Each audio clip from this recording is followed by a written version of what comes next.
Guess we'll go ahead and call this meeting to order. Ms. Davis, will you please do a roll call for us? Chairperson Green, Here. Vice Chairperson Taylor, Here. Mrs. Pender, Here. Mrs. Sanders, Here. Mrs. Walker. Here. All members are present. You have a quorum. Thank you. You're welcome.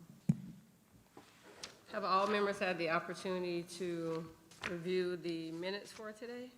Yes, and I move to approve. Second. Any comments about the minutes before we vote? No? Comments, concerns? All in favor? Aye. Any opposed? Okay, so the minutes are approved. And then our next discussion is the African American Achievement Plan.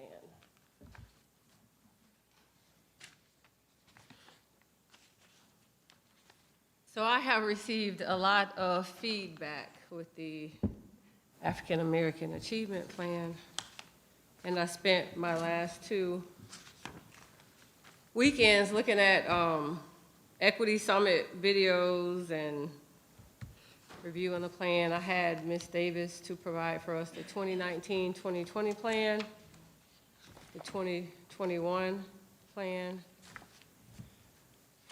And I think you already have, oh, that's the 6/24 version, right?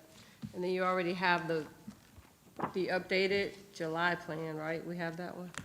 Yes, we have it all. It looks like this.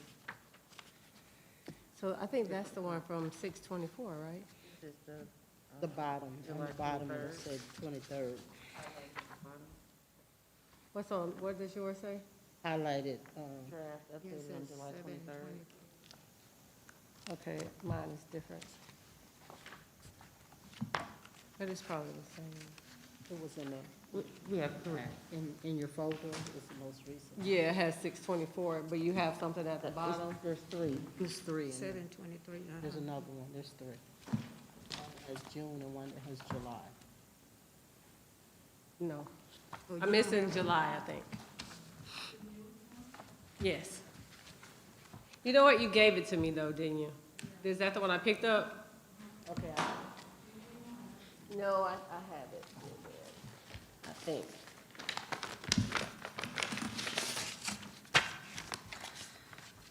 Or maybe not.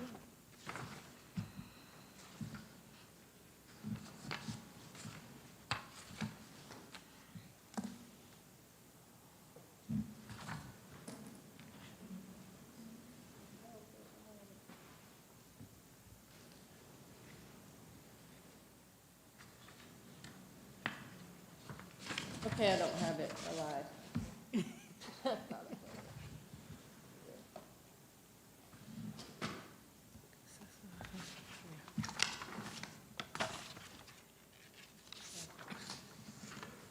Okay, yes.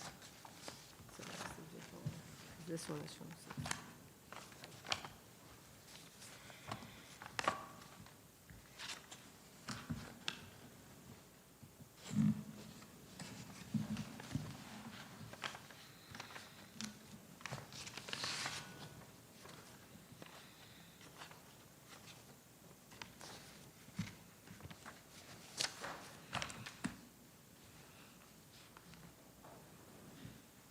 So we all have the 3 different plans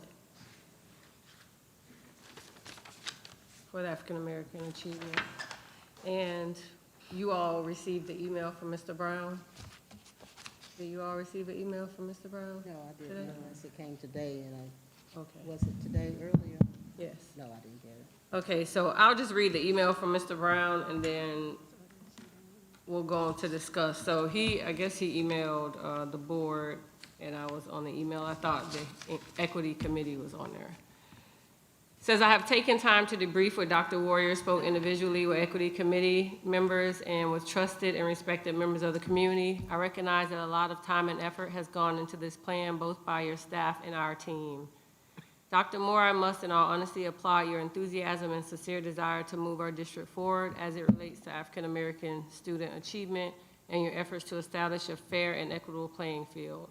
With that being said, having served at times as a working member of the African American Achievement Team and overseeing the Indian River County NAACP Education Committee has afforded me a unique insight into the development and implementation of the African American Achievement Plan. It allows me to be better equipped to evaluate our issues and concerns relative to the African American Achievement Plan. Dr. Moore, as much as I am impatient to move forward, a plan that realistically provides our children with an educational experience that they have long been denied, I do not concur with the adage that something is better than nothing. My hat's off to you and the School District of Indian River County staff and all those who have worked on the African American Achievement Plan. I realize that a great deal of progress has been made under your leadership, hoping that this progressive movement continues. Unfortunately, it appears that you will be recommending approval of the plan to the board at the early stage of development. I totally support the feedback you received from Dr. Warrior per my request. I am seriously conflicted by the resistance of your team understanding of our deep-rooted concerns. We leave meetings, teleconferences in agreement, only to see the revised product not reflecting our perceived agreement on issues. I have consistently informed you that our team reviews each document in its entirety. We have 13 individuals that reviewed the African American Achievement Plan, all documents, several times in its entirety, only to see the revised document not reflecting our perceived agreements on certain issues. We cannot afford to move the African American Achievement Plan forward without proper checks and balances, and that it fundamentally addresses the deep-rooted systemic issues that are real barriers to the education of children of color. Dr. Moore, I trust that your intentions are pure and sincere, but as I've mentioned previously, I have concerns with the team. I feel moving forward, we will constantly be confronted by a major obstacle of the team's inability to understand and value our perspective. How do we move forward in the equitable education of children of color in our district? Thank you all for all you do. Respectfully submitted, Anthony J. Brown, FSC, NAACP Area Director, number 5B. So that was Mr. Brown's and some of the community's concerns based off this document. I did see things that were suggested that I guess weren't changed in the plan, but then I also saw certain things that were changed in the plan. When I spoke to Dr. Moore and Ms. Dampier on Friday, my concern was the action steps, the evidence of completion. So there were steps, if you go here, July version. There were steps that I was concerned with. I hate that I left my plan home because I wrote all through it. But there were steps that I felt that the evidence of completion did not suffice to show that that area had been completed. I also went back to last year's plan and looked at the evidence of completion library.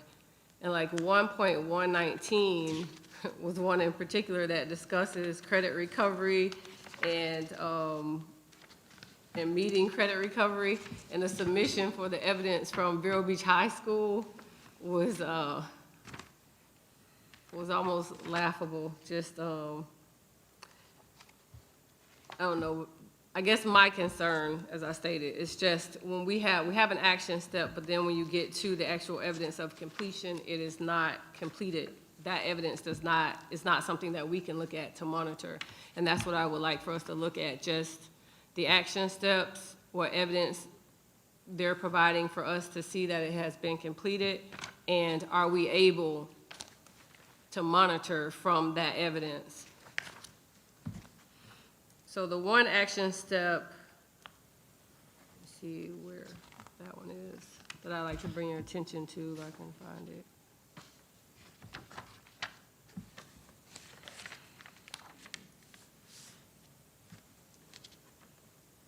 Okay, so 1.3, page 13 on the July one. But with the different versions, the goal number changes, so it's kind of hard to cross-reference, which is what I was trying to do over the weekend, just cross-reference, but.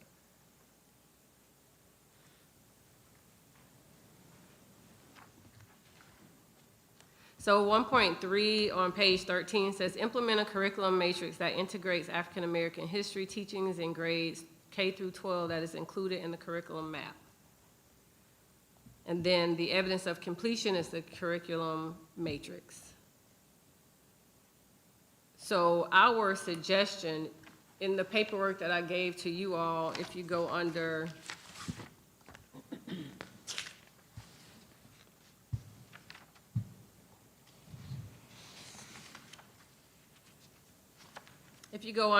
section 6, it's in bold, pursuant to Florida State Statute 1003.42, section 2, subsection H. African American history should be integrated into history teachings in grades K through 12, recommended every 9 weeks. So if that is the intended goal, which we suggested that's on page 7, if that's the intended goal for that to be implemented, this implement a curriculum matrix is just the first step to this intended goal. So it actually would not be like the evidence of completion. It would more so be like the initiation, like the first step. So down here it might say beginning and show that that's done. Whereas here we have it as if once this is completed, then that goal is achieved. And so that was my concern with a lot of these. Another area was where we had suggested for the achievement gap under the same number, page 7, section 6, we suggested that the schools create a budget where they're showing that they're working to meet the achievement gap. And then the action step in here is just for them to show in their school improvement plan that they're allocating funds to that and they have that as a completion. So.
Hey there, Miss Barrenborg.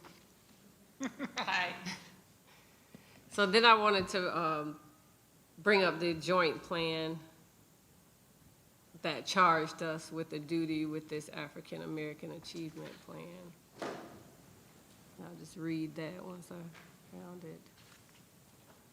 Okay, so under section 6, it says the goal of the school districts in the African American Student Achievement Plan shall be to eliminate the achievement gap as compared to white students, and the plan should identify barriers to the academic achievement of African American students, list the strategies, procedures, and/or programs that will be implemented to improve the academic achievement of African American students and address the identified barriers, and set measurable goals for the improvement of African American achievement.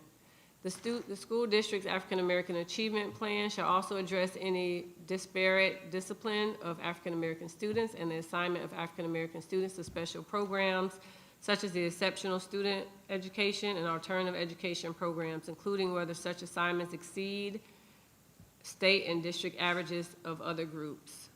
The Equity Committee shall be responsible for monitoring the school district's implementation of the plan and the results, effectiveness of the plan, and improving the academic achievement of African American students. The board shall ensure that the information requested by the Equity Committee, like that we get it basically. The Equity Committee shall submit any recommendations to the school board for modifying the plan to eliminate strategies, procedures, and/or programs that have not been successful or to include new strategies, procedures, and programs likely to improve achievement of African American students. So that, just that part alone and the community input makes me feel like maybe we are kind of premature with the plan. If we are to be reviewing the plan that's here and making recommendations to the plan or however, and that's kind of why I went ahead and did the report card, just to line up with what is in the plan and what we are to be looking for. Because if we approve a plan now, when is the next time that we go back and say, hey, we've made changes to this plan? Is that next year? Like, how does that work? Like, if they approve this plan today with what we have here, and we haven't actually looked through the data that we're supposed to look at and made the recommendations that we're charged to make, then when? So what are you all's thoughts?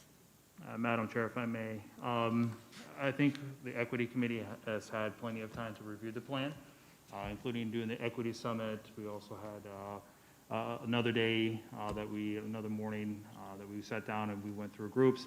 I am comfortable with the plan. I think that we've had plenty of opportunity to give input and to discuss, what we want. So I am comfortable taking this before the school board.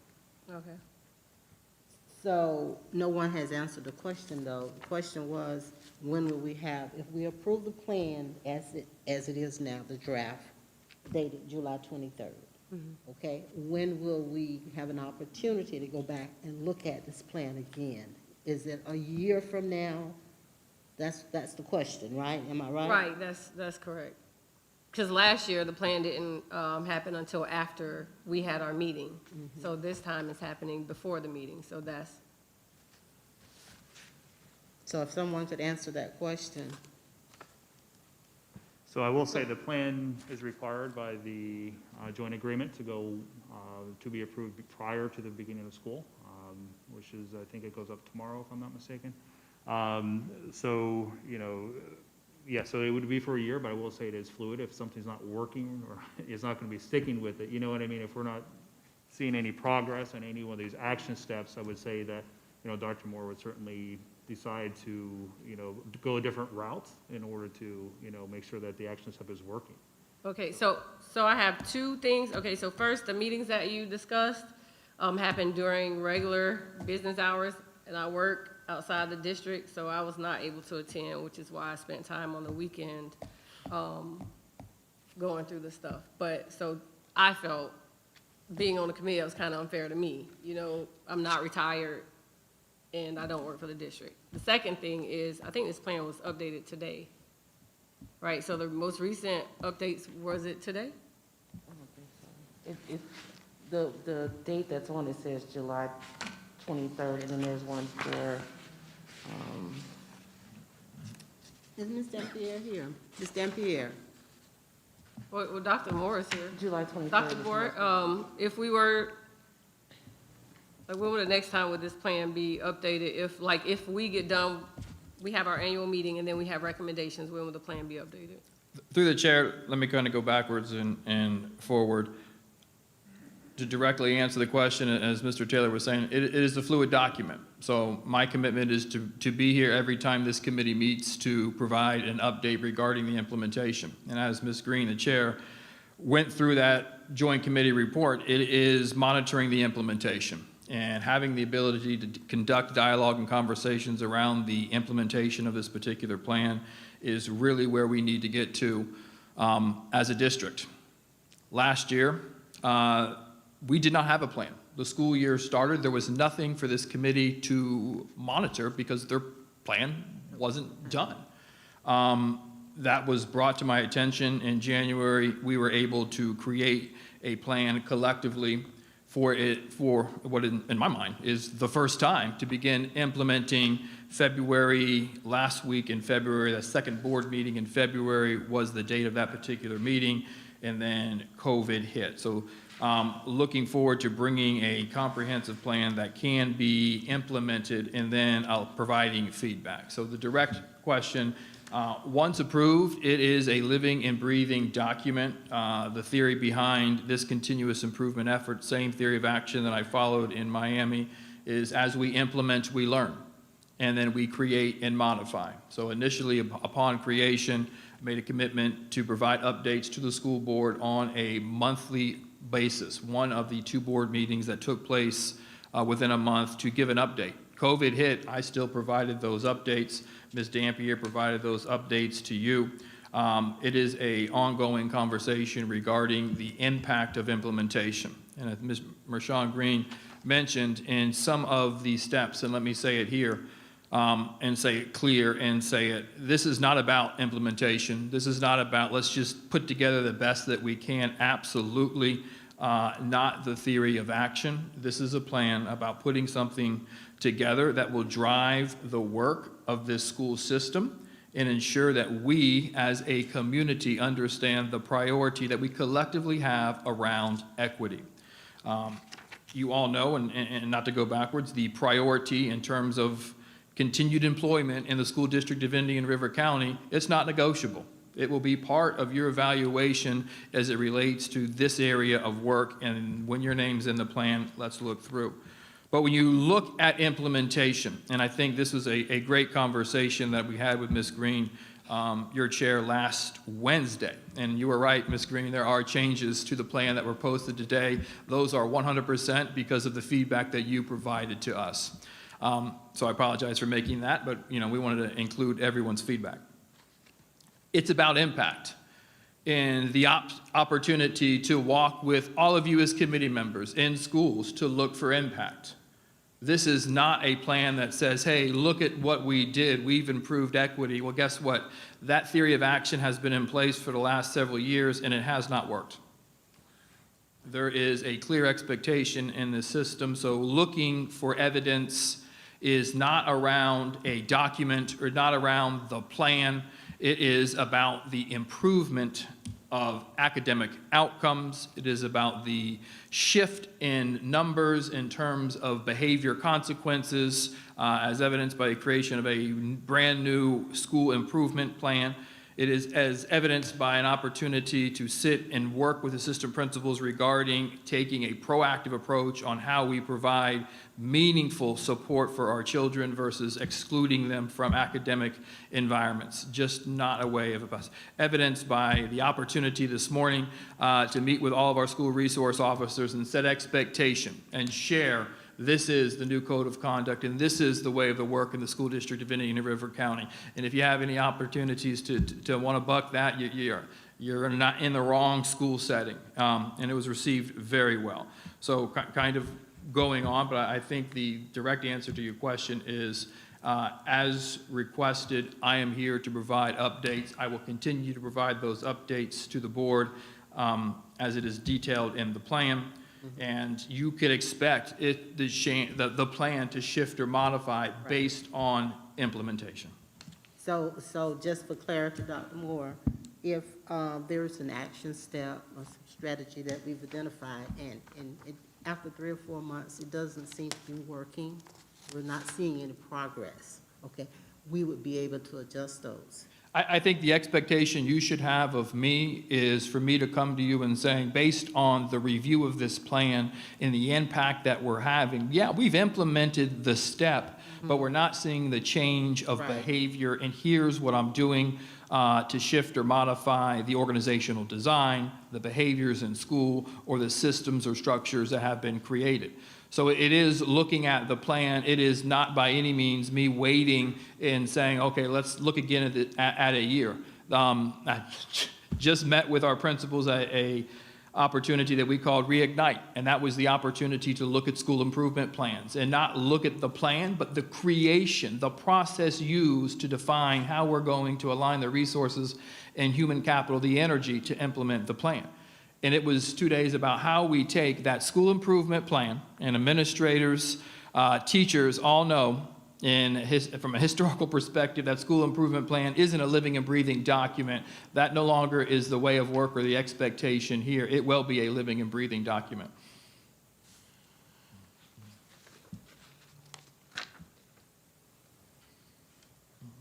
Anyone? I think my concern is just the action step and the evidence of completion. As I stated to you before, like, a lot of these steps don't have action. It has plan to action, and the evidence that's being provided is a plan of the plan to action. So, I mean, I know that, yeah, we monitor progress by progress happening, but for us here, like, we need something tangible to look at and say, okay, we see where the effort is being made, and not just, like, for instance, 1.5, ensure that school improvement plans for all schools specifically address how school resources are being allocated to address achievement gaps for African American students. And then the evidence is approve school improvement plans. So as someone on the board or the equity committee, I wouldn't think the school improvement plan would be enough to say, like, okay, they're doing it. Like, Well, I 100%, as I said on the phone, agree with you. But we're looking at the academic improvement of children. The strategy or the action step has influence on the improvement of the defined areas in the joint plan. Are we looking at suspensions and changing that? Are we increasing the number of African American teachers in our building? Are we proving academic outcomes and minimizing the gap? Those are the data points in which I bring to you as not evidence, but impact. Completing a step doesn't yield to impact. And by no means is this a plan that says, oh, look, we did it. I will be transparent in saying this work is nowhere close to being done. This is a starting point. This is years and years and years of work to change behaviors and perceptions and align people's attitudes and beliefs to that work. And here is an opportunity for us to say that we're united in bringing that work forward. It is a priority just not for you, but it is a priority for me as the leader of this system, the one who will be held accountable for the implementation of the plan, but more importantly, the impact. And when you go back and you link the district's strategic plan and the rate of growth required in looking at gaps, it is significant. And where we rank in terms of gaps now and where we should be ranking, there is a big gap. So there is work to be done. I am so proud of the work this team has done. I have set an expectation. They have understood that being the expectation, and we are looking forward to bringing so much evidence, so much impact evidence to this committee. Will it be perfect at all times? The answer to that question is going to be no. But we're going to be open and honest and say we implemented this step. Yeah, but there are additional steps Yes. that we need to add on. And Okay. yeah. And we would like That's to what see we're them seeing. here. My time is limited on here. So before I go, I would like to at least say that, you know, wherever I had concerns, I pushed to make sure that that was provided. So 1.5 has an A, a B, a C that's missing basically when it comes to evidence of completion. And we're here to monitor. And so for us, saying that approved school improvement plans is evidence that these schools are allocating funds to the African American achievement students to address the gap, that's an incomplete mark. So that's where my concern is, and that's for a lot of these evidence of completions, because the action step is basically impartial, but you see here partially complete. So once these plans are approved, it'll say fully complete, and it'll look like we have achieved what we have set out to do, but we really haven't. I understand what you're saying, and by no means, as we come and present this information, as we have presented in previous board meetings, the outcome And I'll say it again, this is not about us trying to get a plan approved to get a plan approved. This is an overarching plan for the entire district that supports the completion and creation of each school's school improvement plan, which is significantly more specific than this particular plan. It supports the creation and oversight of graduation reviews and master schedule reviews, significantly more specific than this.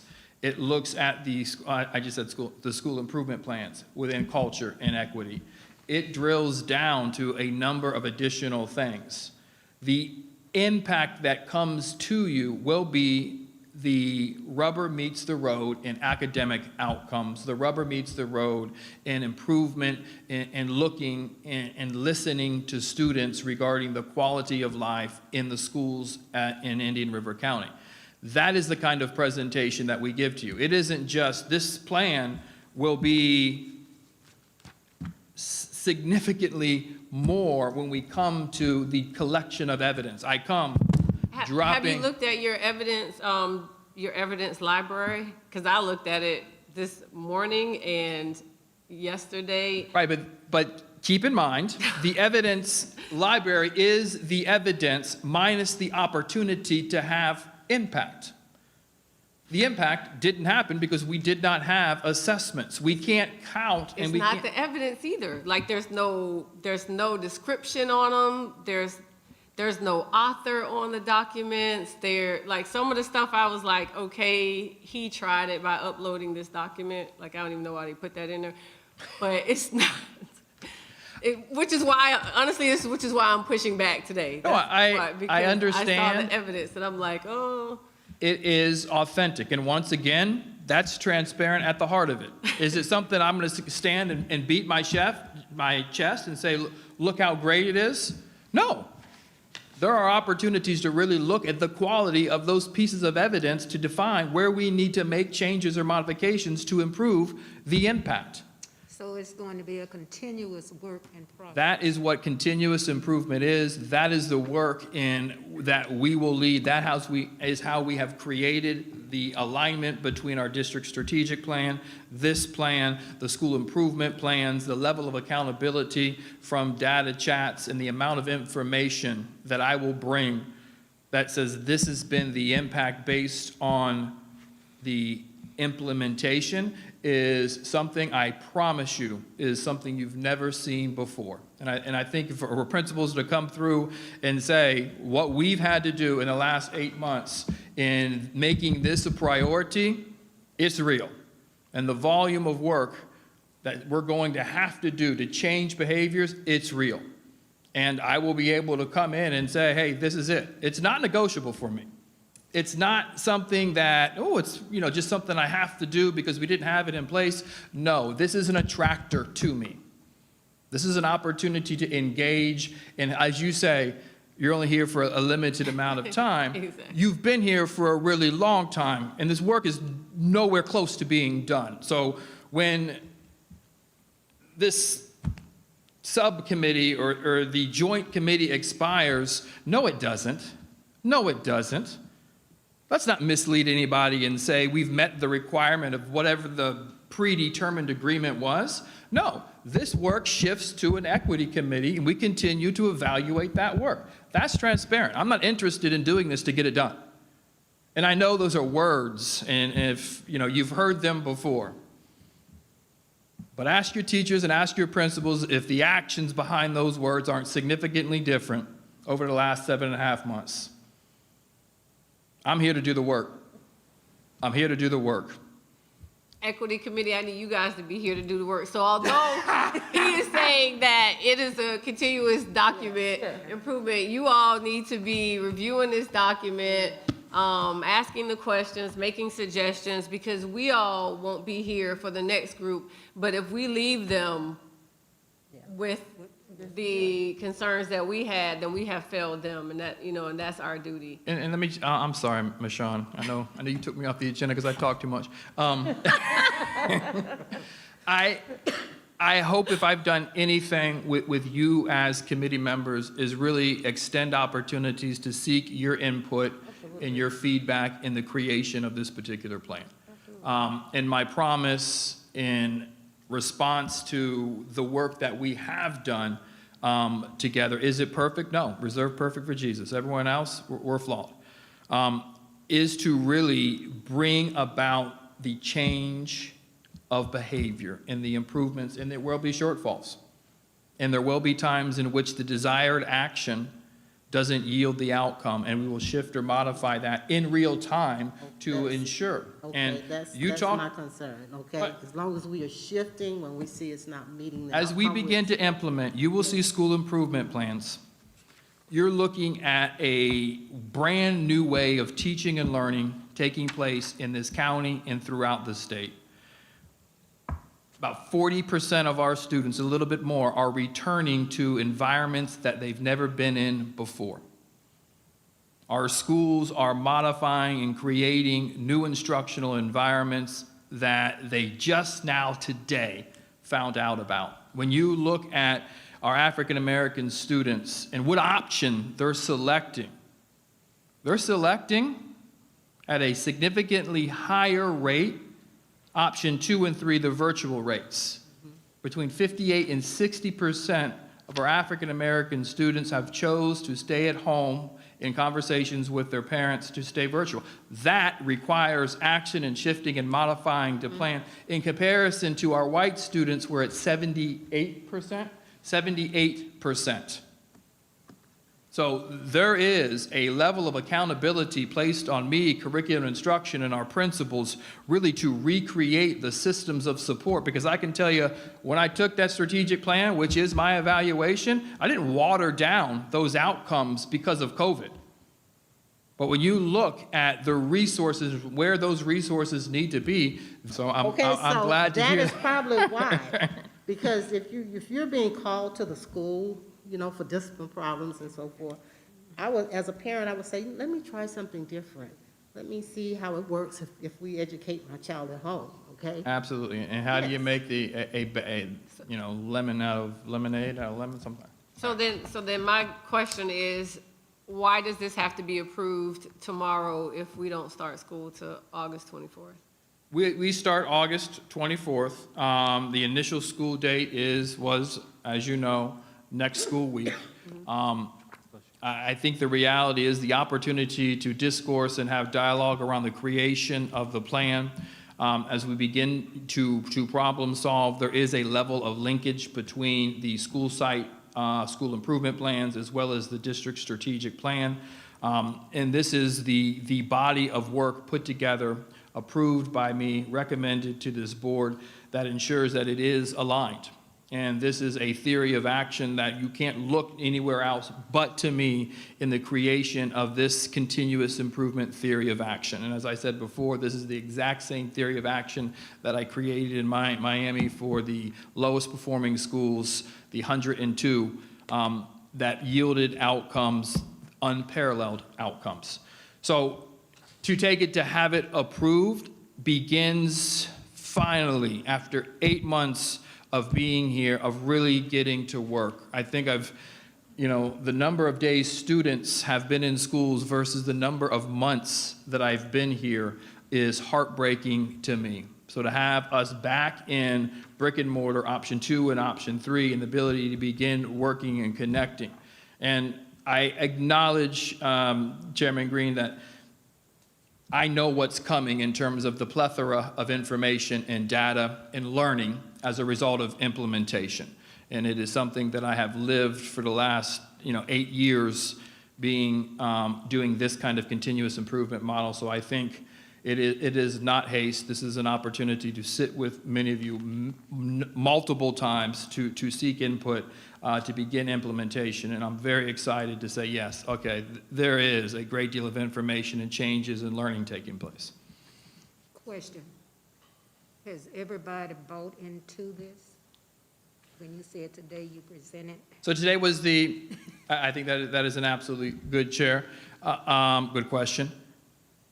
Today was the opening of schools, so it was opportunities to bring our teachers back after numbers of months being away.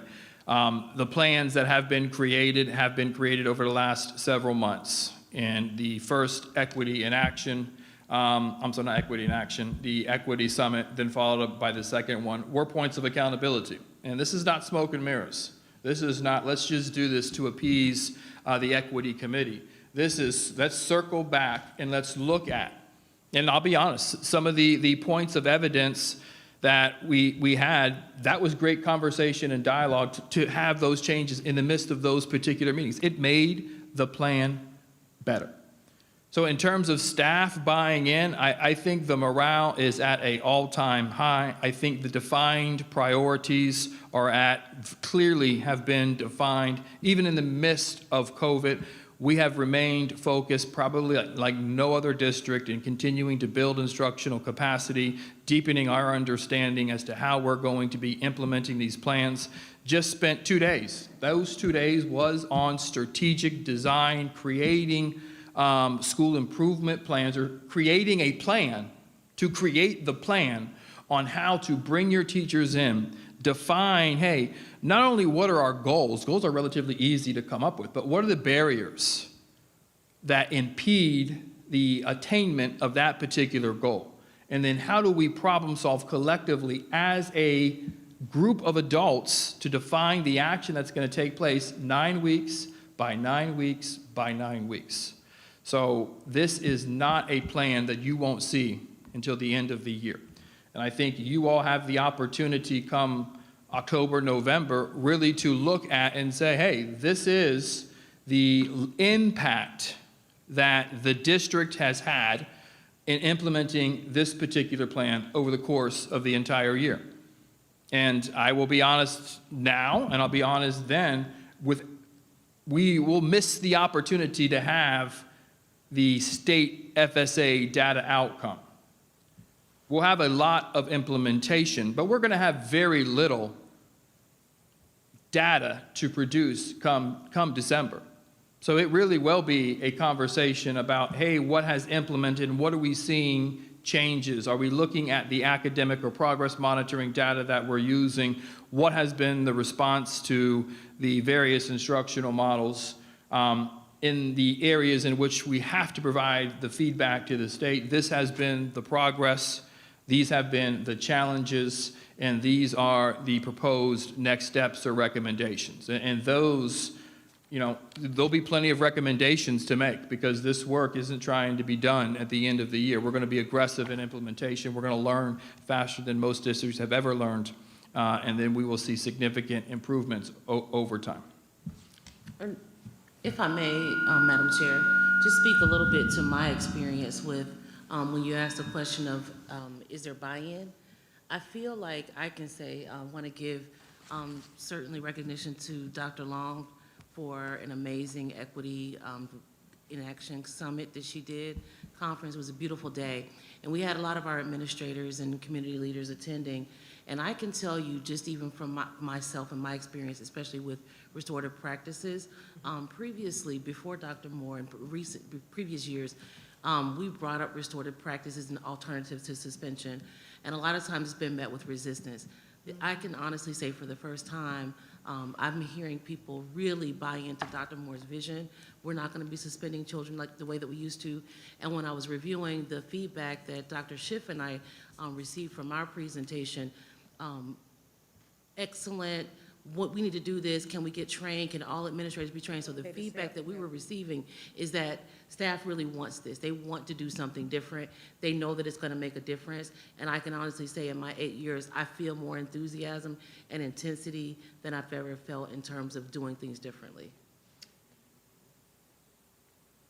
Okay, so just so we're clear, we're not saying that Dr. Moore is not doing a great job with making Right. progress. That's not what we are, well, not what I am discussing here today. But what I'm saying is the evidence of completion for these steps are not going to be something that we can monitor to say whether or not the district has met the compliance. So although we will have a African American Achievement Plan, for instance, 1.1, provide professional development to administrators, instructional staff, and teachers related to culturally responsive instructional practices and strategies for working with African American male and female students.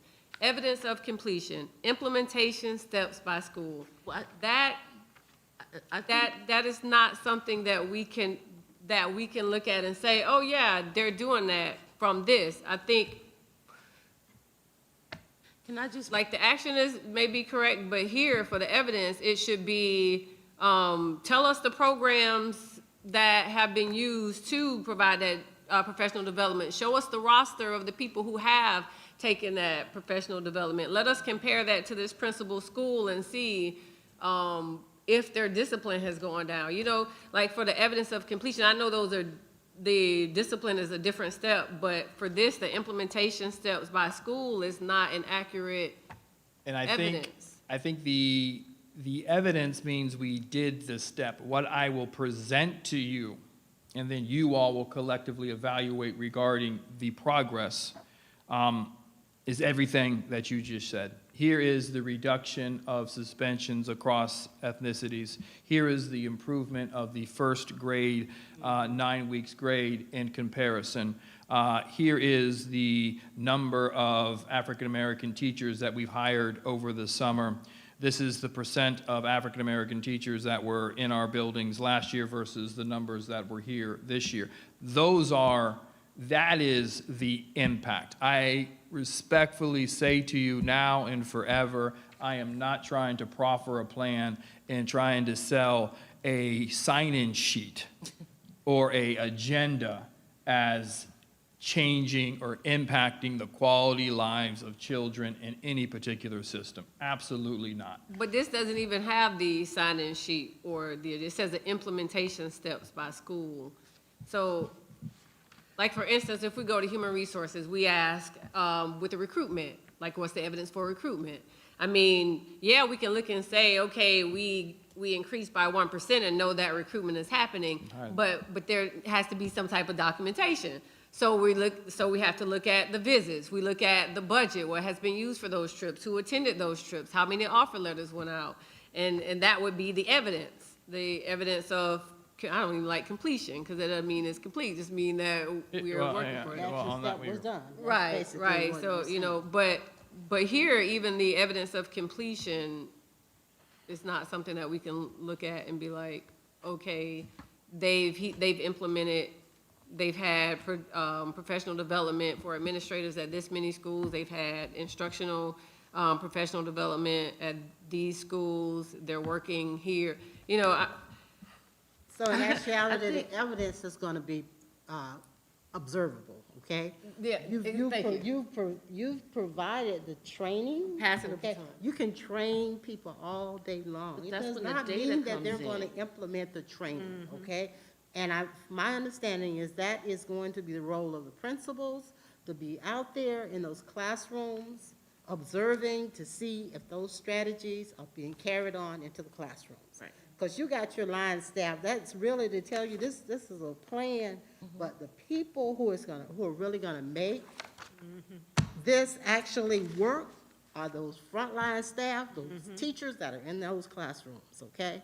And so it's the administrator's responsibility to be out there monitoring, and I think if they came back and gave us a report of what they're seeing at their schools, okay, that would be more helpful. And I would need that to be listed under evidence of Evidence, completion, to know that that's what I'm looking at for this. Or if they step. gave the report to Dr. Moore, and Yeah, whoever's gonna give the report to the committee. Okay, I said we're gonna go fast today, and here we are. So it's clear that you're not gonna change these evidence of completions. Through the chair, and I am very comfortable, I'm going to bring you a plan that has a great deal of implementation and a great deal of impact, and even more organizational learning, and as a result of that learning, shifting or modifying the plans. And I think if you looked at implementation, which is the key area that we need to look at, this is about implementation. The point of accountability on me through this committee is implementation. And I'm saying to you, by no means is a sign-in sheet, a school improvement plan, evidence of implementation. It's about impact. So I say it again, what I will bring to you in terms of the level of impact will be significant. It will be significant. It'll be all of that and so much more. It will be triangulated data, looking at multiple variables around one particular, and then making a prediction. Are we having an impact? Yes. Do we continue to implement? Yes. Are we having the amount of impact that we should? Probably not. Here's what we're doing in response. And this is the struggle for me, and I appreciate the level of accountability, Ms. Green, is that we did not have the opportunity to grow the plan based on the learning. And there were things that we wanted to do that we couldn't do because we weren't there to evaluate the organizational behaviors and interactions and beliefs. I think the rate of change that we've prepared over the summer is going to propel us to a place to see significant rates of growth and bring a presentation to you. So when you evaluate this plan and you prepare to submit the recommendations or feedback to the court, you'll have a slew of data to review to make a determination that there has been progress, there has been no progress, there has been regression, or there has been improvement. And it will not be a singular thing. It will not just be a number of submitted reports. It will be synthesized and presented to you in a way that really kind of defines where we are as an organization, where we have grown in these particular areas, as evidenced by these data points, and this is where we are going to move forward. And I think in every single point, any of the data, any of the impact says this is where we're going, and this is where we need to continue to grow and improve the plan. So my concern is if you do not make it plain, we will be here next year, because those who fail to plan to fail. Like you say, okay, this is just a data point here, but we're gonna do this, this, and this. That is your vision, but if that vision is not articulate and made plain to your entire staff, without the steps, being that I've been involved in this district for a while, you're gonna encounter people who shake their heads yes at they get what you're saying, and then the actions will not be what you expected nor what we expected, and that's where my concern comes from. Because I suggested last year that the district take the Pinellas Bridge to Gap plan and make it their own. They took Pinellas Bridge to Gap plan and did not make it their own. They gutted the Bridge to Gap plan. They left departments that we didn't even have here. It wasn't tailored to us. So that's... I once again, valuable conversation. And I think the organizational design, come follow me around for a week, and you'll see the systematic thinking when I meet with my cabinet regarding their areas assigned to them as they meet with their particular teams, a great deal of strategy in order to ensure what's monitored gets done. I think the level of work that's been done around this particular area is significant. And I think as I bring that information to you in the future, you'll be able to see a great deal of information regarding the movement and change of behaviors within each of these particular areas. And I think that's where the rubber meets the road. Here is the implementation. This is where we are 3 weeks into the plan or a month into the plan. These things were done. Great, they were done, even at the next meeting. What now? What's next? How has the plan changed? Where did you shift or modify the plan? What did the principals do differently as you had that data meeting or you reviewed the master schedule? It's never about just doing things. It's learning from the implementation to shift or modify those particular behaviors. And when you have an organization that's thinking at all levels across that organization, defining where they need to shift or change at their level within that organization, that's an organization that learns. That's an organization that's learning. They're empowered to make decisions. They've clearly defined how to make those decisions. The conversation I've had with all of staff is there's a balance between support and accountability. And it's really easy to define accountability. It's really easy to say, this is what is required of you, and now I'm going to support you to uphold that expectation. And you will see opportunities when all the support has been provided and the expectation is not being upheld.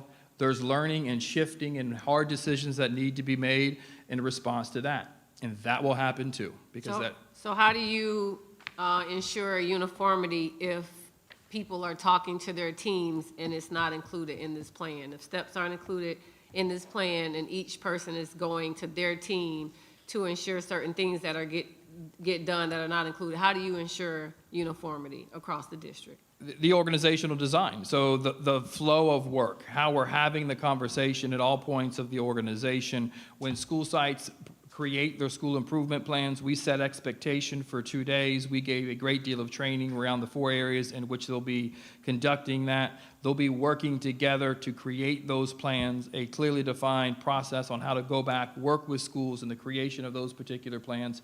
Principals, when schools start working together to share their particular plans, feedback from a district perspective. Okay, this is your plan. Is it going to yield the particular results?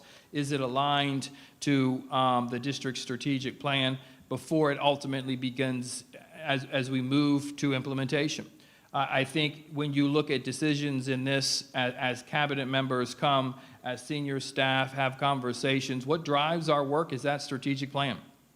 There is not an item that goes before the school board now that we have a strategic plan and which is not linked to the strategic plan. As Mr. Fagan creates the budget and approves expenditures, it's aligned to the strategic plan. It is the consistency in the pulling together, the webbing out of all of those different individuals that Ms. Green references, and pulling them all together to ensure, hey, we're not buying curriculum that is significantly below the standards. Because we have a process in place that looks at how money is being spent and what's being purchased, regardless of who has the authority to spend those particular funds, to ensure it's aligned to our district strategic plan. So it is the overlapping, the ongoing conversation of how we're spending our resources and holding ourselves accountable to the action and implementation surrounding those resources. Anyone else? Comments? Dr. Moore, I'm all for giving you a chance, okay? But I'm gonna hold you accountable, I really am. I want, when you come back and you bring us those reports, that we can see some outcomes and we can see some change occurring, some progress. But I'm gonna give you a chance myself. I thank you, and my board will tell you I desire accountability. And I think I'm pretty good at placing accountability, and as a systems leader, I seek opportunities to be held accountable. And I think that is the mark of a true leader. Yes, it is. And will I be perfect? Absolutely not. Will I come to you and say, the plan fell short in these 2 particular areas? Hopefully not. But when we do fall short, there's no dodging the bullet. There's no walking around trying to say this, but yeah, but this. I'm going to say what the reality and what the truth is, because I want to grow. I want to grow the reality. I want to make this a wonderful, great place to live, better than it already is. So thank you.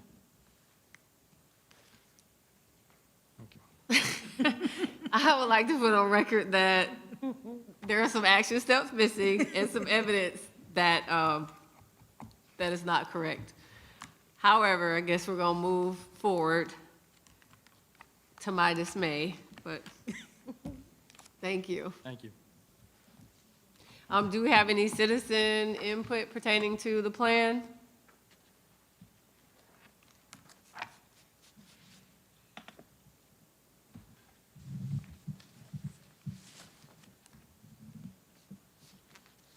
Ms. Pender, do you have any input, anything you wish to say about it? We have someone coming.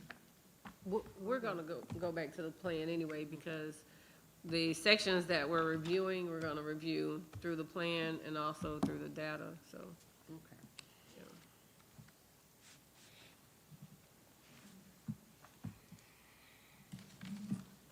Thank you.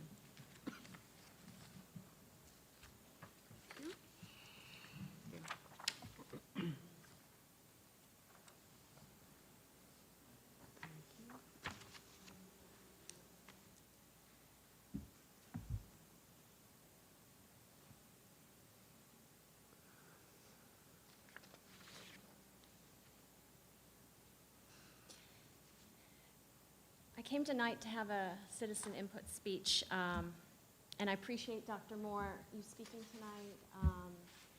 The example that was brought up, 1.5, is a great example. There are a number of examples when you try and crosswalk the 2019-2020 plan to the plan that is supposed to be approved tomorrow. 1.5, if you look at the records that are currently available for the school improvement plans, there are only 3 schools there, Beachland, Liberty, and Treasure Coast. Fellsmere was put in along with it, but it has nothing to do with the school improvement plan. The achievement gap, the terminology is not even in those plans.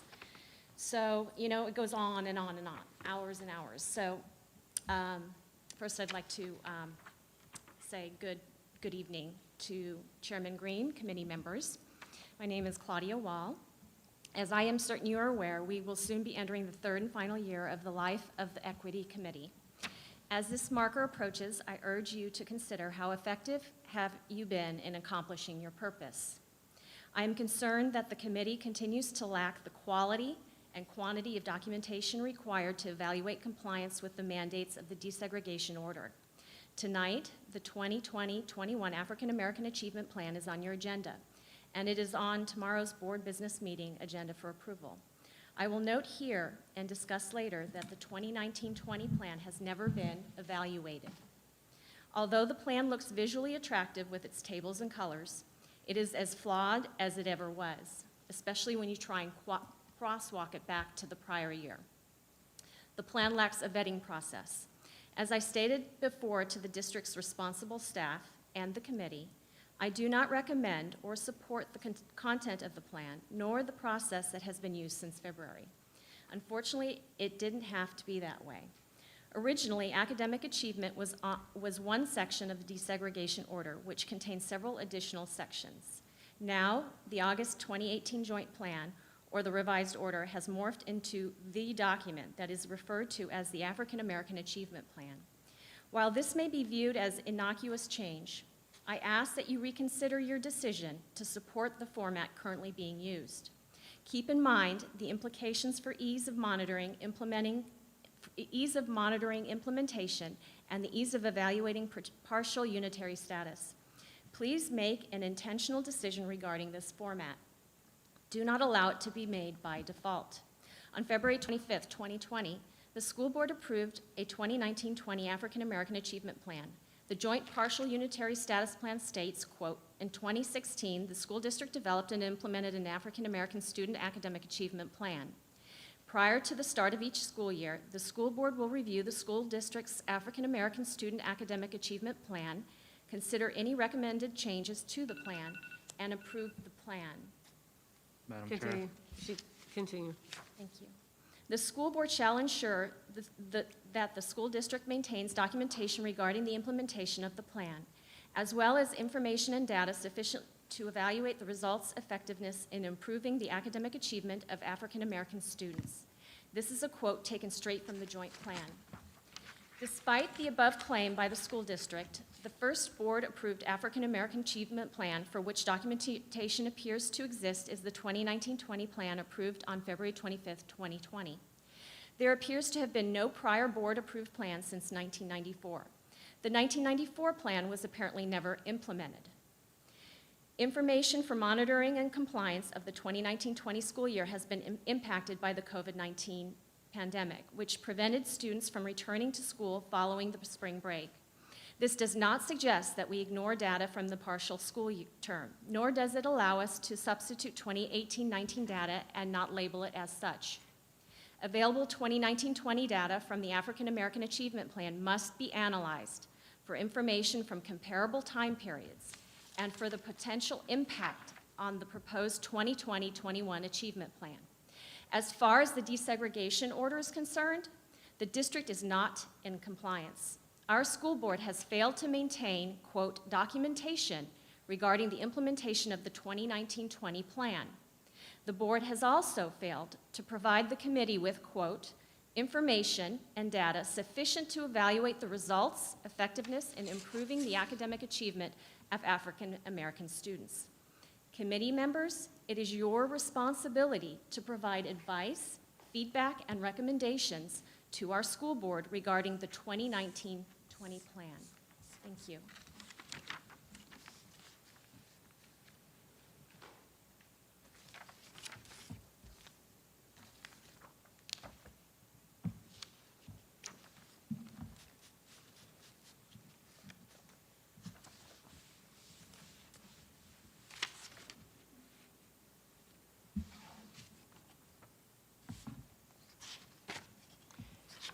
So you all looked at the data? Yes. Ms. Wall has a point when she says that documentation regarding implementation of the 2019-20 plan that we haven't received.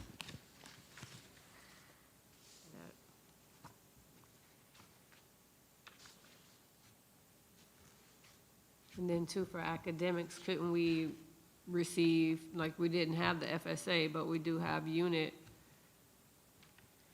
data. I think we requested that, the unit data. Yeah. So we'll go over that today. We should have that, right?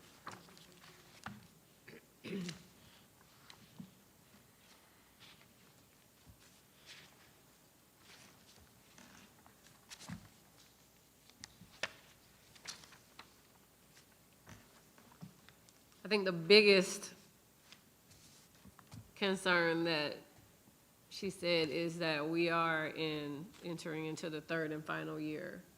So if we don't really just hold ourselves to a higher standard, then we don't know what's happening next year. We don't know who will be on this committee next year. The first year, we worked extremely hard just to get structure on the committee, so we didn't dive into the data as much, and we also did not have a roadmap, so we kind of created a roadmap, and this year we're supposed to polish what we created, which is why I keep harping on like action steps and evidence of completion, because after us, there's one more shot, you know, and we love Dr. Moore, but we're not going to be here, and we don't know how long Dr. Moore is going to be here, because if he's pushing buttons and things and he's making, you know, change. He could get a lot of.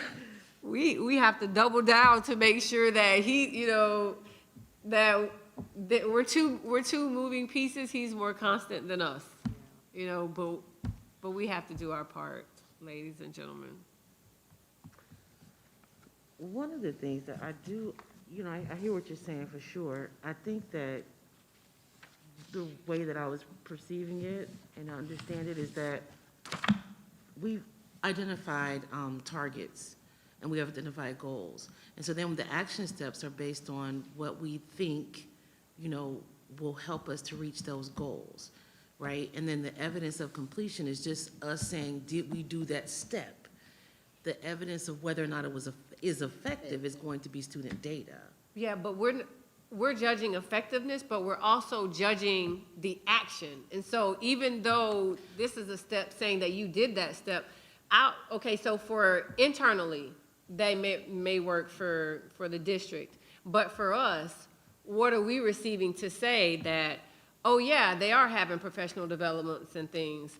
What the evidence for completion that was required did not show us that. So that's what I'm saying. So in between showing that you've completed this step for the district and us being able to monitor that it was completed, it's not stated there. So when you're making your requests, are you asking us as a team to then not approve it tonight, go back and then look at what?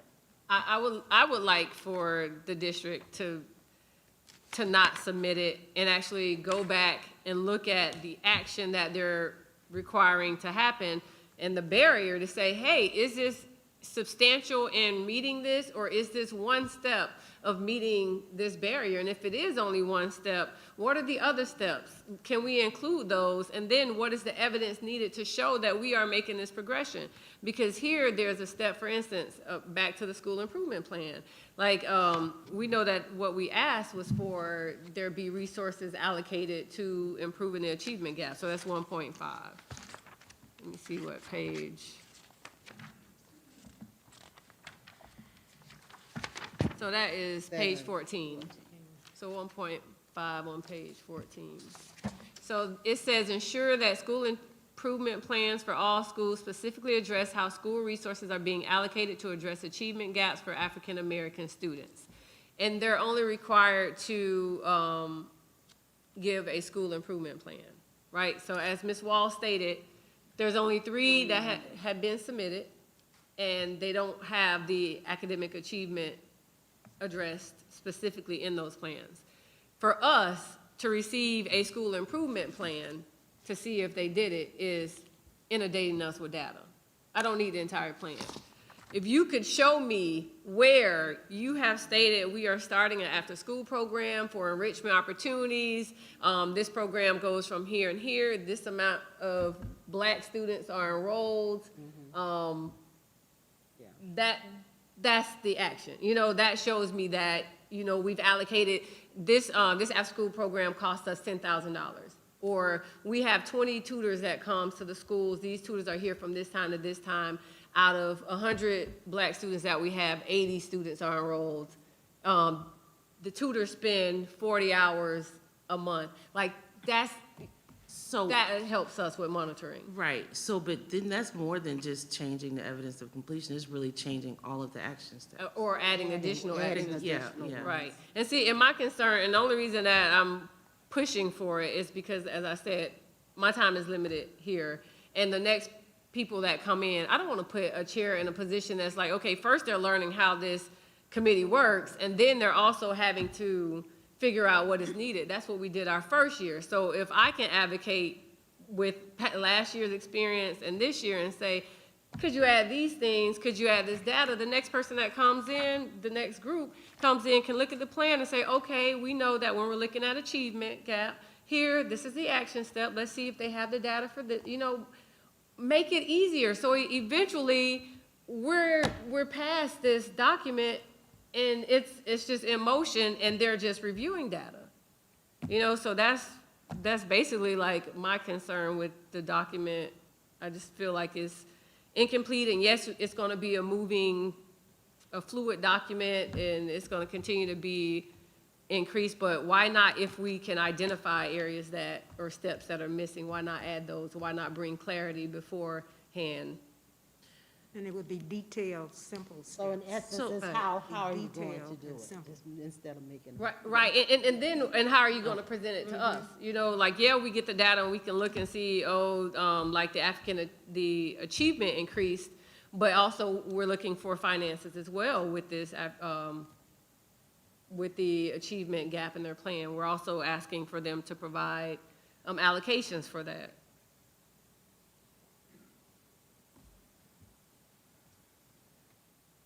If that makes sense to you all. It does, you're gonna think this is me on my school district side, but it's not.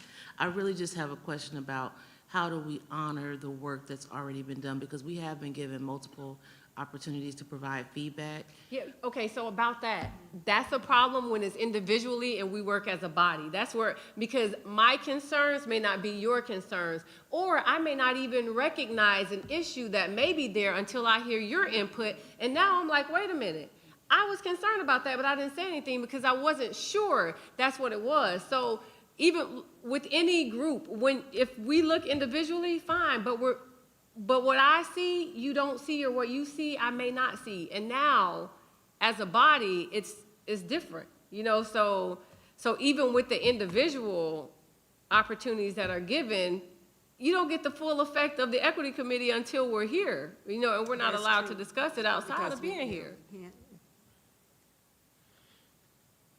So that's basically for me.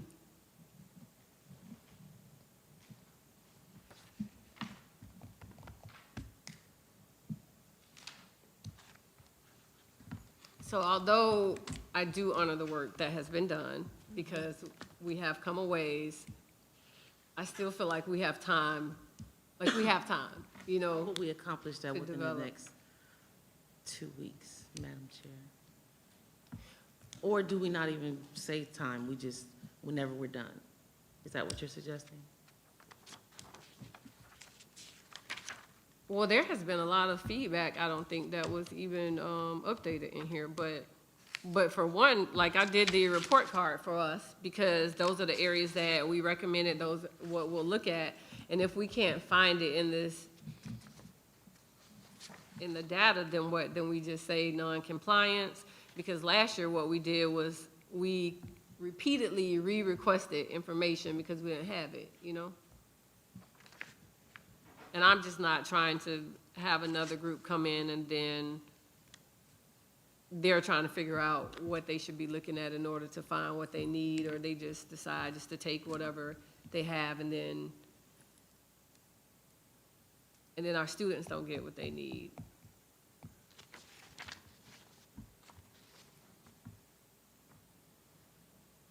Madam Chair, if I may, each one of the goals are broken out through those focus areas. So for example, Goal 1 has a focus area of closing the achievement gap. But then the action steps that follow are to support those outcomes, right?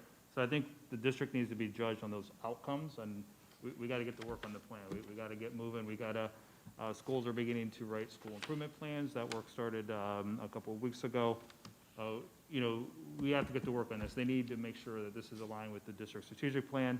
I think, you know, the concerns are heard.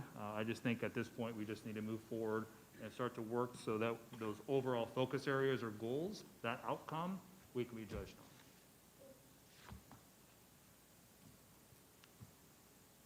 on. Action breeds impact. And a lot of these action steps aren't action. And that's where my concern is. So you're saying just forget about it and let's just wait and see? No, I think that if you look through, I mean, they are action steps. They are a plan to reach that outcome of There our are a goals. plan to create a plan to reach the outcome. They are an action step to help us reach our overall outcomes. So, for example, you use 1.5, Madam Chair.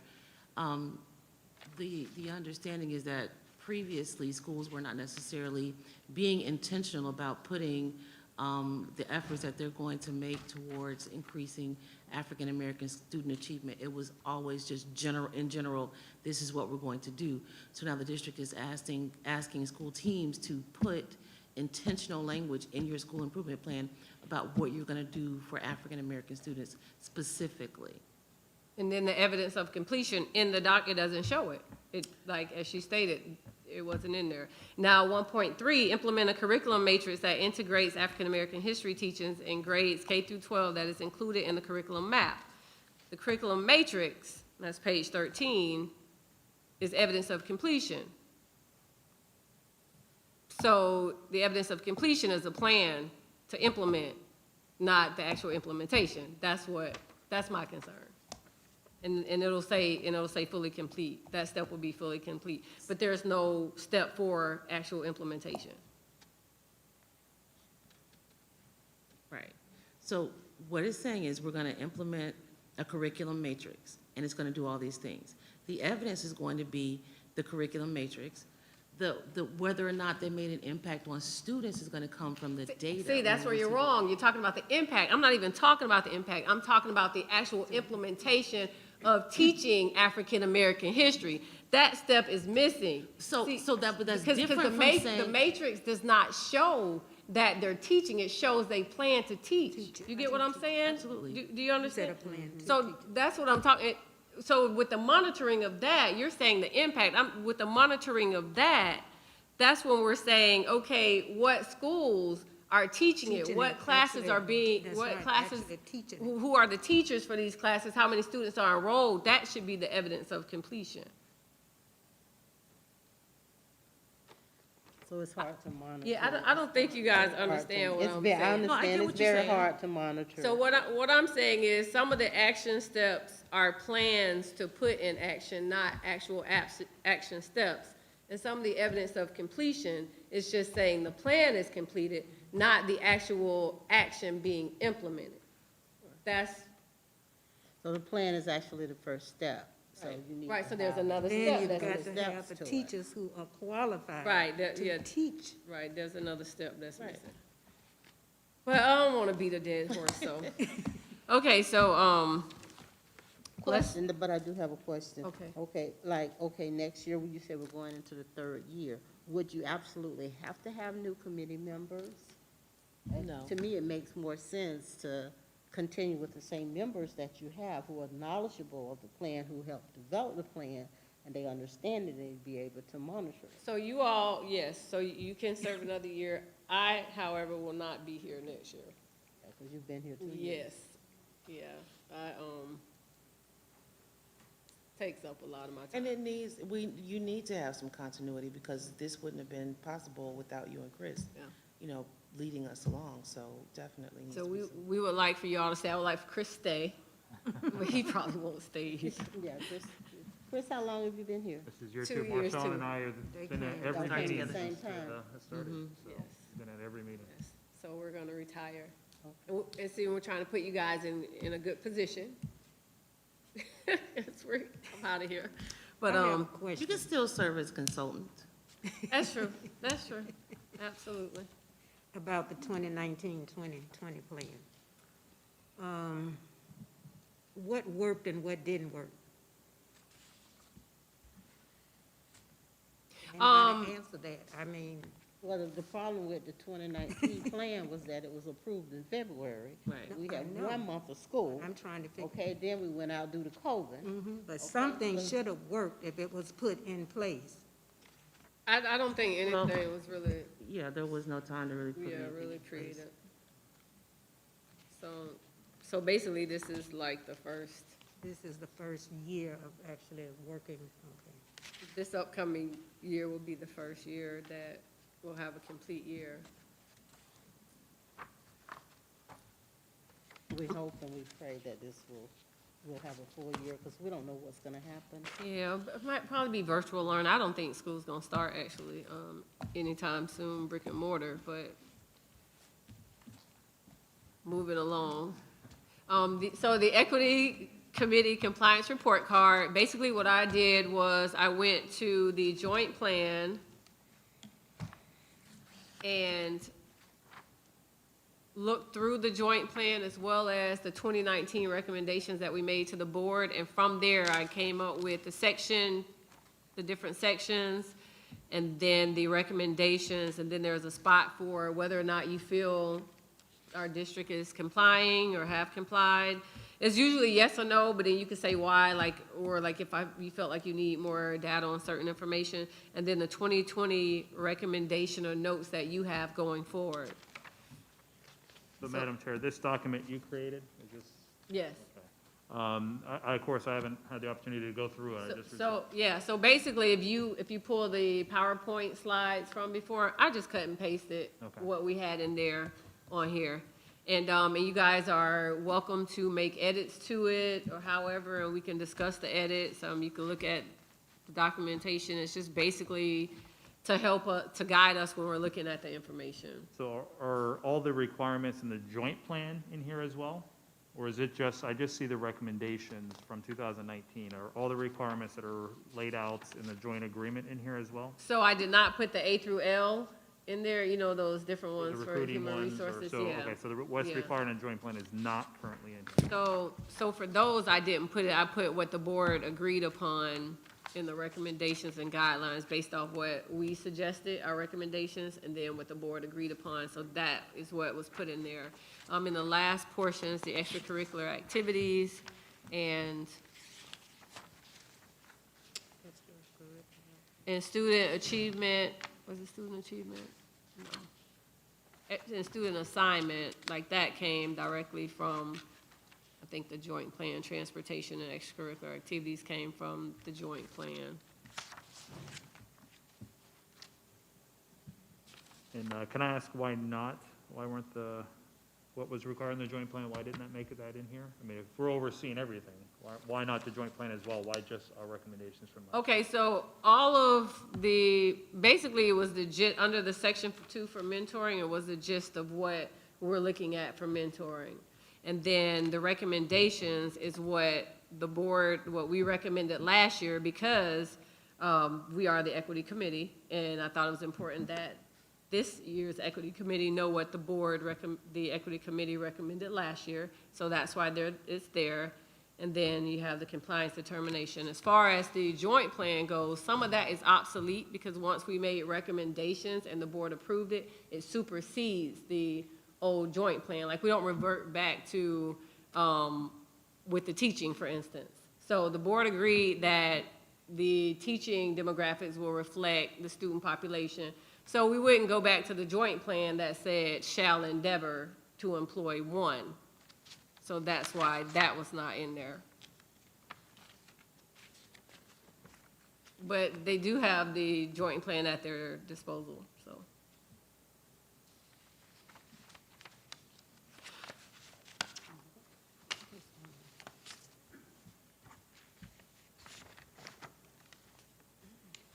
So is it your goal that we complete this compliance report card tonight? Well, we were going over certain data, so I just figured I would have this so you all could just, when you're looking at this information, like, you know that these are some of the things that we recommended as guidelines and the board agreed that they were okay to use as guidelines.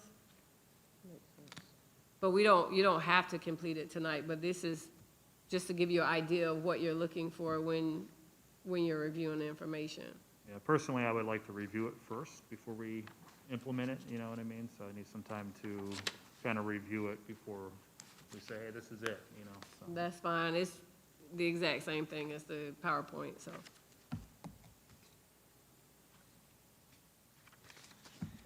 And then the structure, information I gave is for you all to review as well and make your suggestions, comments. That structure document is something that if new people were to come in, they can kind of read and understand what the functionality is. 75% of that came from the joint agreement, and then there was about 25% of just kind of making it plain for them as to what we do when we're here. Because you can give me the document with the pointers from the joint plan, and I'm still gonna be like, okay, so what am I doing? I think this is really helpful. Thank you. Yes, ma'am.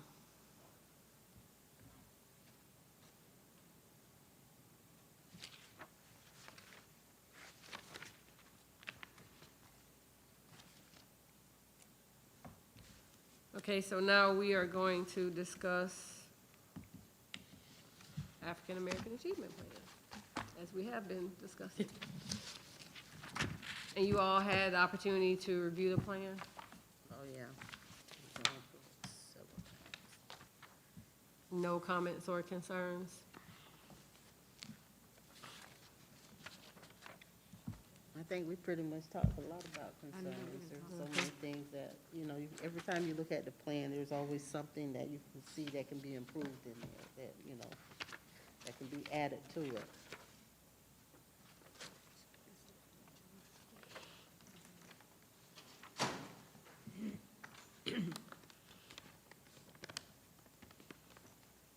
So I discussed the data with the, so it has the 5-year baseline data for level 3 course enrollment.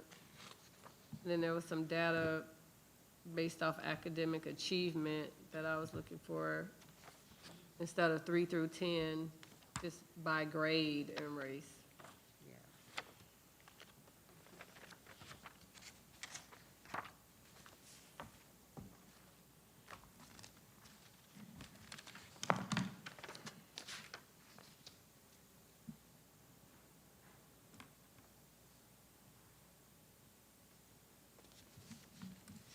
So the next area that we're going over is the recruitment data.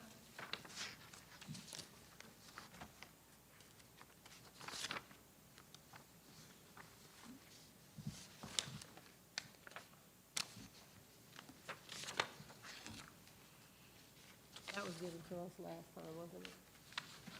Yes, Madam Chair, I think it's also in the green folder that we've got as well. This Is it? looks like this. This is a.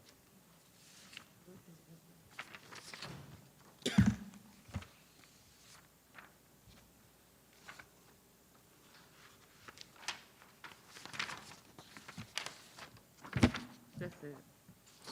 Let me see which one it is. Is it? No, yeah, I got it right here.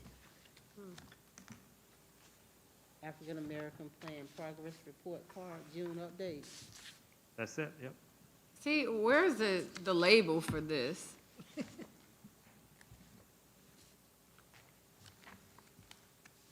Like, they never have labels on the charts. What did Chris say?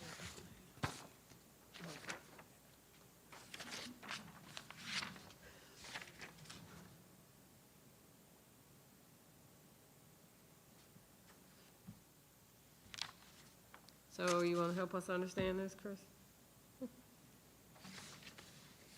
Yeah, sure. Kind of going down, of course, this is reported by the HR department. The first section there is a racial, ethnic breakdown of new hires, and it's broken down by race, starting from 2016 all the way Maybe up it's on the to. other side. Sorry? Okay. Goal Okay. 4.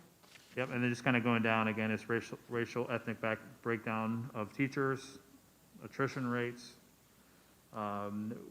We did not have an opportunity to do feedback sessions with African American teachers.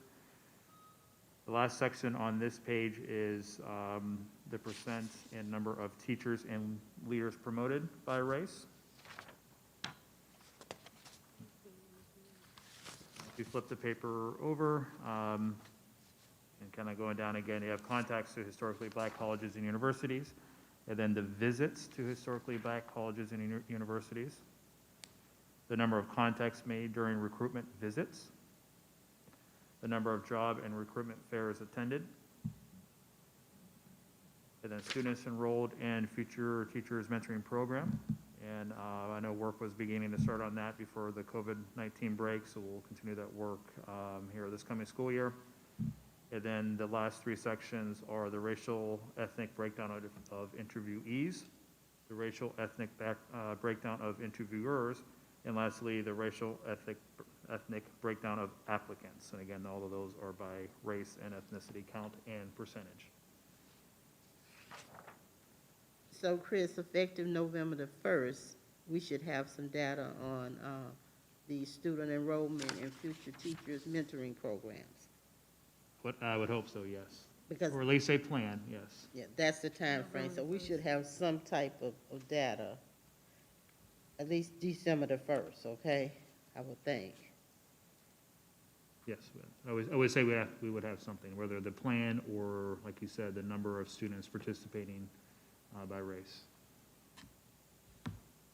Okay, and Okay, so from section 3, if you go to page 2 of the report card I provided, I cut and pasted from the joint plan that says determine if the school district, so basically it says school district of Inner River County has provided adequate documentation demonstrating efforts, strategies, and success for recruiting and employing African American teachers and instructional staff.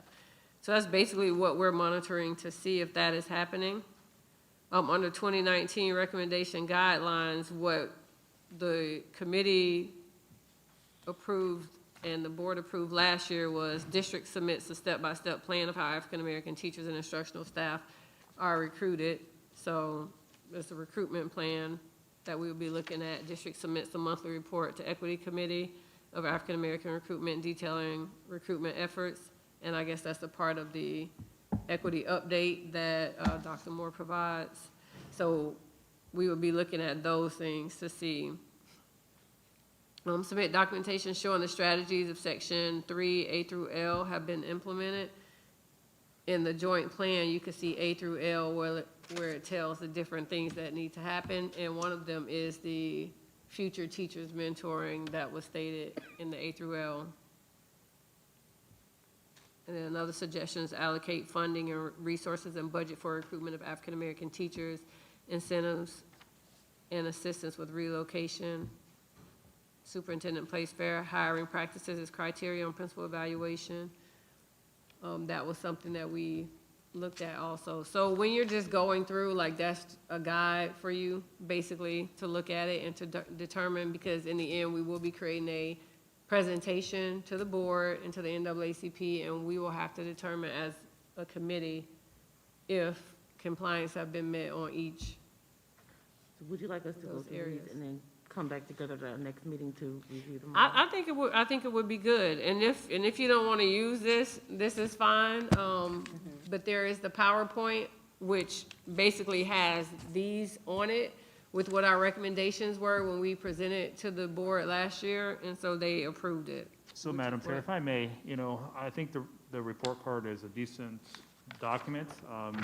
My question is, it says Equity Committee Compliance Report Card. So what compliance are we looking for here? So the only thing I see is again, the 2019 recommendation and guidelines that the Equity Committee made to the board, not necessarily what's in the equity plan. So that's my concern. So when you say compliance report card, what compliance are we expecting us to report out? Just what we recommended? Hey, this is what we recommended last year, how we did this? Or are we also going to do what was in the joint plan? So once the joint, what we recommended built upon what was in the joint plan. And once we presented that to the board, now they mesh together. So if the joint plan provided a bare minimum and our recommendations increased the higher standard, then now the bare minimum is superseded by the higher standard, which is what was put here.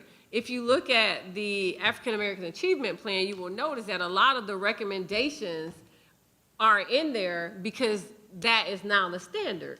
So when you differentiate, there's nothing that is not required in the joint plan that would be missed here. But this was just something because we do have new members and they may want, like you and I, we understand, we'll read this and know this or whatever, but they may have wanted something. I was trying to be helpful and give committee members an idea of what you're looking for. I think it's a great document, like I said. I just would like a section that says, joint plan.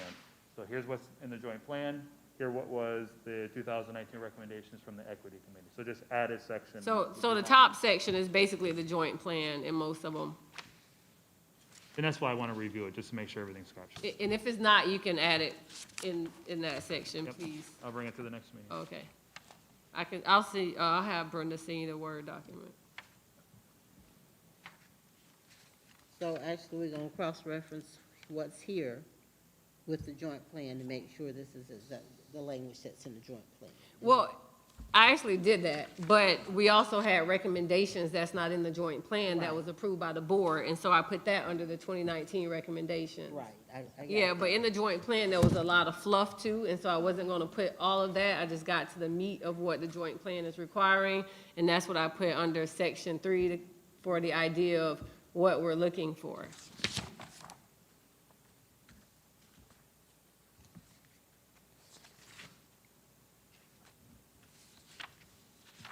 And then the next area, so that's the recruitment, and then we have the transportation data, right? So where's?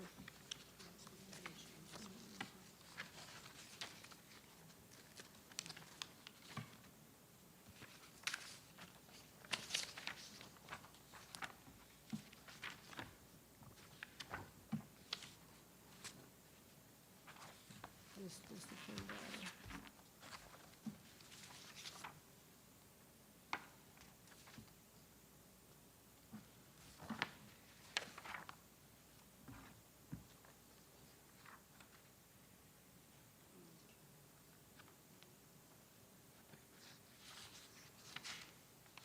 I just want to make a note to you all that when you're looking at the joint plan, if the recommendations that are in this second box are a higher standard than the joint plan, those recommendations supersede it, right? Okay, I get Because we that. do not want to go back to court, because, just to be clear, because the board and the NAACP did come to consensus on a lot of areas, and we are trying to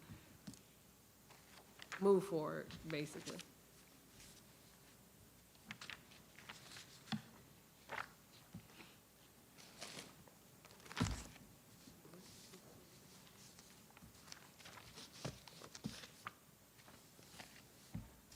Do y'all have your transportation information?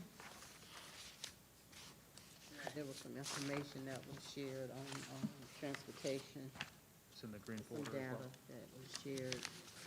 I don't see Yeah, it. there's several documents for the transportation data. I saw it earlier.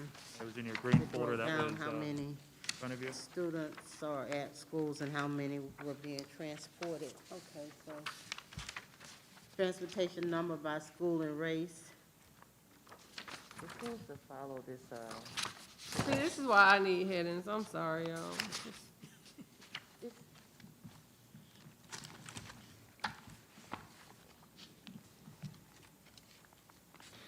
You have it up, Brenda? I'll just look from there. It looks just like this.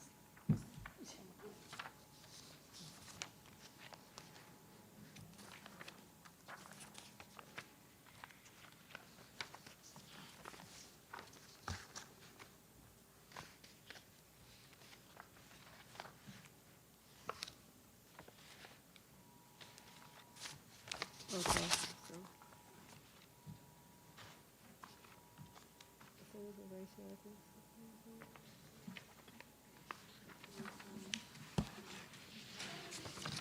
did you see it, Michelle? It looks like,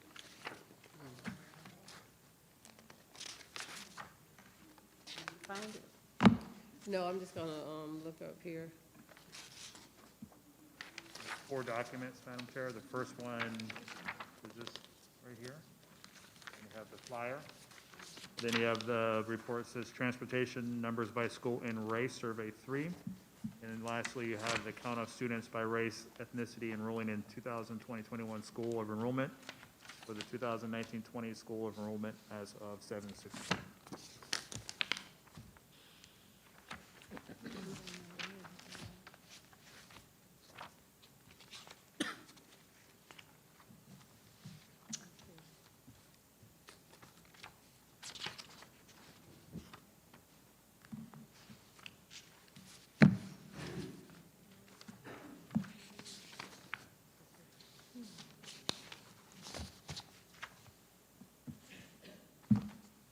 And there was a separate sheet too that had transportation overall. So with the transportation, the language in the joint plan says the school district will continue to operate under the requirements of 1967 order with respect to transportation, which mandates that, 1, no student shall be segregated or discriminated against on account of race or color in any service, activity, or program, including transportation, and that 2, where transportation is generally provided, buses must be routed to the maximum extent feasible in light of the geographic distribution of students, so as to serve students assigned in accordance with the provisions of this plan. The Equity Committee shall be responsible for monitoring the school district's compliance with transportation requirements. So what we recommended was reports showing student enrollment numbers versus student riding school buses, breakdown by school into subgroups of race for those busing to school, provide documentation that will assist committee in determining if student enrollment is affected by students not having access to transportation to their school of choice. Now, the question is, how do we monitor transportation? Like, if you go back to that first section where it says that it won't be segregated, right? Discriminated against based on race or color. Like, how do we monitor that? And that was my concern with the plan. Like, how do we monitor what's being asked of us to review? Like, what do we need to see in order to know that? Because we're looking at the data for demographics of transportation, but How from do here, know can we it's tell? accurate? Okay.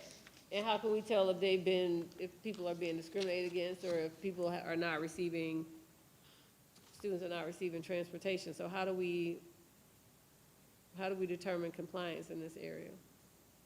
how do we?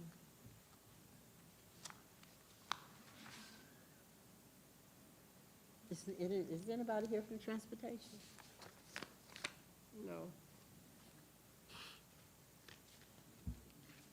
I know Hey, that. Miss Green, this is Scott Bass. I'm here. Oh, okay, it's good. Good, where are you? I'm looking around. I'm hiding. We have a question. We need you out here. What's the So question? he's ma'am. online? Yeah, Mr. Yes, I'm Bass on Teams. is Deputy Superintendent. He is joining us via Teams. So that's Okay, why you he's on can't see him. So Teams. Okay. I would go ahead and proceed with your question. So what's your question? that you Yeah, have? we wanted to know, how can we actually determine if anybody's being discriminated against that needs transportation? Microphone. Okay, what Okay, can you explain to us, actually the rules for transportation? Is it that a student has to live within 2 miles? Do they request? Just explain to us the process for determining transportation to go to a certain school. Let's say I wanted to go to Beachland and I lived in the Gifford area, okay? And that's my school of choice. So what would the steps be, the process? Okay, so the process for this year with the school choice was that we would have depot stops set up that would then transport you to your school of choice. If, the district sets the routes, and we basically cover just about every street within the county that we know has got students there. If there are students somewhere where we're not covered, then parent would request and we would run that route there because we're obligated to transport everyone who is above 2 miles. So when the parent goes online to the district website, puts in their address, it will indicate and indicate what school they're going to. It will indicate what route they're going to, the time of pickup and drop off. So if we came across where there was someone that a route was not servicing, we would reroute that route in order to pick them up. So we're actually serving every student who needs transportation, who really needs it and requests transportation. Yes, ma'am, that is our obligation to do that. So if I lived in Sebastian and my child wanted to go to Gifford, to Dodgertown Elementary School, then how would I go about getting transportation for that child? They would have to go get to the depot stop. And Ms. Green, I apologize because I have not actually been involved in setting up the depot stops. I can't tell you exactly how you would get them there or how they would get there, but I know that we've got depot stops that would get them to their school of choice. So through the chair, I promise you 45 seconds. What we did with choice seating, as you know, is expand the opportunity for students to attend choice, and then also provided opportunities to request transportation to the depot centers. As Mr. Bass articulated, you provide you drop them off at the depot center. The depot centers would get them to the appropriate schools. Because of COVID, we put the request out there. The routes currently that were created for the depot centers were drastically under enrolled. So we continue to look at that and grow. We're trying to create a problem where we have a student through the choice program where I am at Fellsmere, but I want to go to whatever the school is on this side of town. How do we provide a depot station or reroute or create an existing route to make that happen? So what's the distance from depot stations, for instance? Like, what's the average distance, or how do you determine where depot spots should be? Through the chair, what they've done is historically look at where the depot centers were based on request and demand. And our goal was to expand the offerings throughout the entire county. And really, there's a lot of districts moving to more of a depot design versus a neighborhood stop design. Some for cost measures, we spend $1.9 million more in transportation than we're funded for. B, for safety. Maybe A for safety, B for money. So it is looking at it in a multitude of ways. So is it possible, or is this even considered when some students need to go to alternative, for example, from Fellsmere, they will ride their Fellsmere bus to Sebastian River High School, and then that's the depot station, and they get to ride from there to the other school? Through the chair, the answer to the question is yes. That's currently, I don't think that is happening, but as we create the demand, which is job number one, then we become creative on how we're meeting that demand.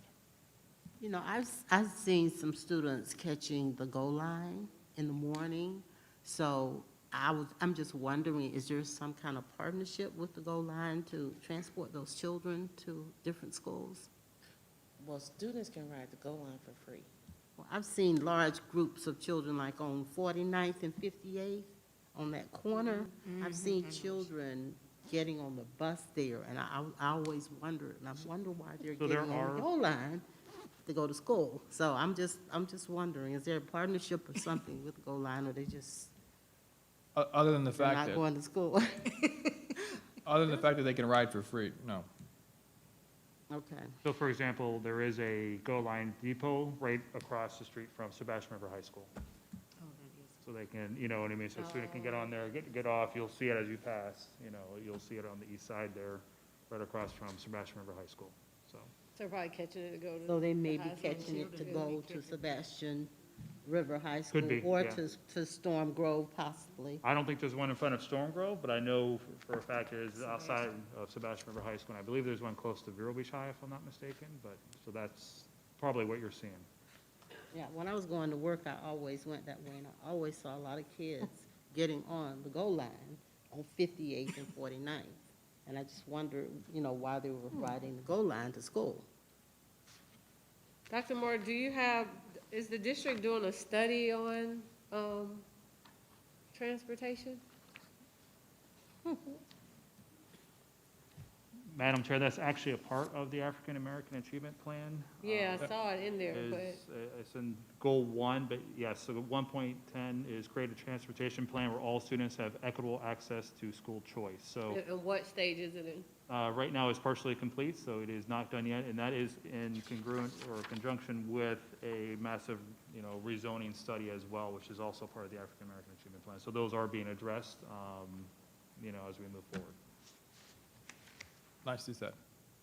But it is really creating a choice and then creating opportunities to maximize transportation and looking at it in a very creative way. So there is some innovative work on, A, maximizing opportunities, B, pooling resources to, you know, allow students to, where there is a desire to attend a specific academy or academic theme, there is a way to provide transportation. We are not nearly as to where we would like to be with that particular initiative based on the size of the county. We should, and we have 84 routes running. I think we really need to look at a system that allows us to really look at where routes are versus students. So not running the same routes every single year, but looking at a demand-driven approach in terms of the number of buses you need versus where students currently are in the schools that they want to go to. That is something that we're going to have to look at in the future to say, are we being as intelligent as we possibly can and using technology to create routes? And who's a part of that, group looking at the transportation and rezoning? That'd be Mr. Bass and his team under the leadership of Ms. Adelet. And while we have you here, our next subject is student allocation. Student assignment? Yeah. Students, I think I put allocation on this paper too, not put assignment. So basically, my concern with student assignment and choice is how do you plan to meet student assignment with getting rid of racially identifiable schools if you have student choice? Like, how does that? Through the chair, I'm not 100%. I understand the question, but it really is to create opportunities. I think when you look at schools that are losing students, providing meaningful academic environments within those particular schools affords those schools the opportunity to recruit students who would typically pursue other opportunities. The magnet schools. We have 3 elementary magnet schools, and it is seen as a step above the choice schools or the traditional choice schools. Under the previous policy, before the board took the action to modify that policy, it was written in a way in which you first did selection for magnet, and then if you didn't get into magnet, then you could do choice.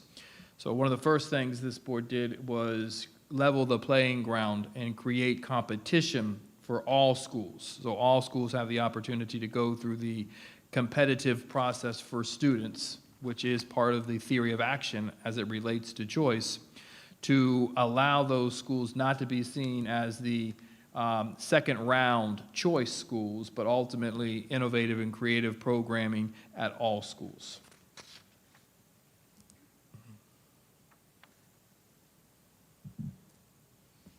Dr. Moore, how do you ensure that you have racial balancing at all schools? Because, you know, if you're offering choice, you could have a school that has a high concentration. If the school is in a predominantly black neighborhood, you would have a lot of students who would probably want to go to that school because it's close to them, okay?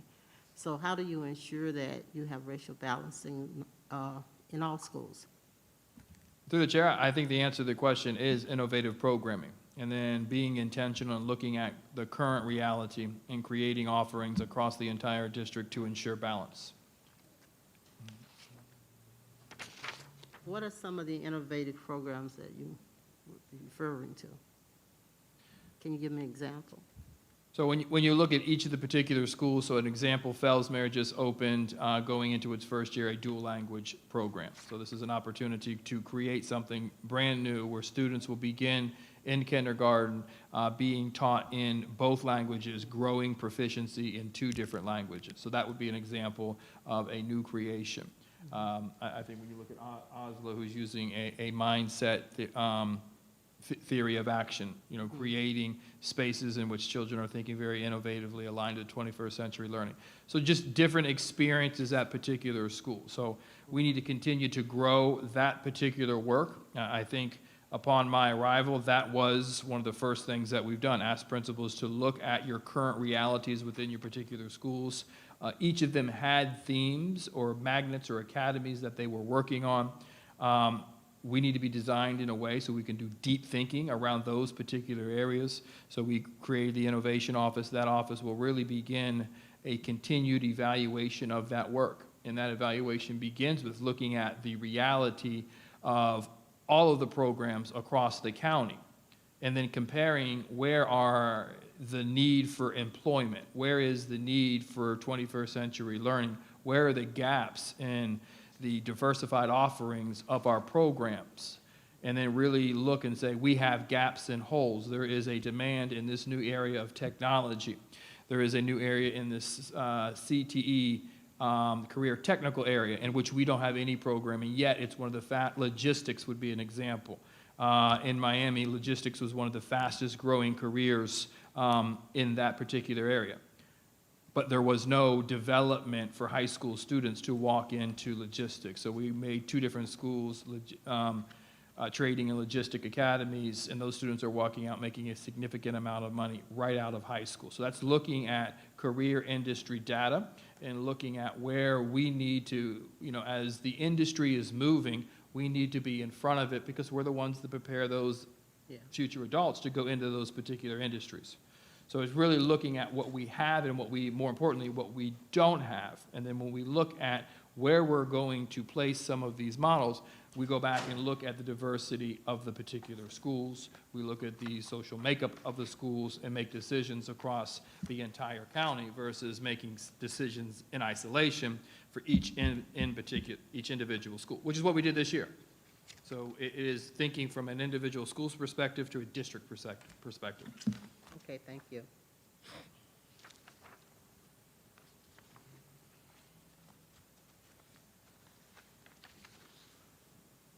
So could you, Chris, could you explain this chart?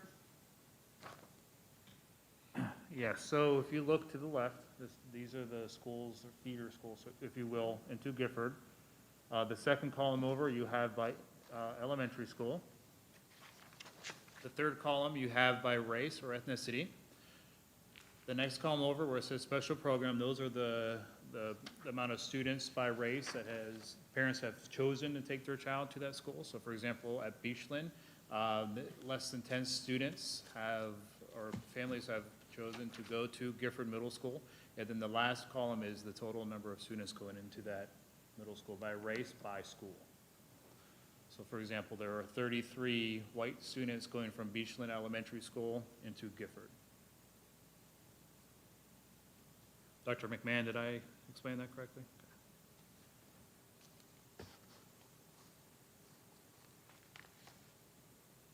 Okay.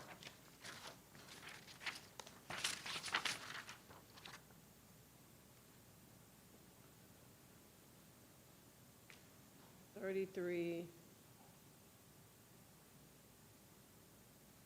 So since the data is broken down, you'll see a lot of it is less than 10, just because, you know, you have it by race, by school. So, and just to say, to your question, 33 white students that, you know, attended Beachland in 1920 are now going to, or supposed to be going to Gifford Middle School in 2021 as of when this data was pulled.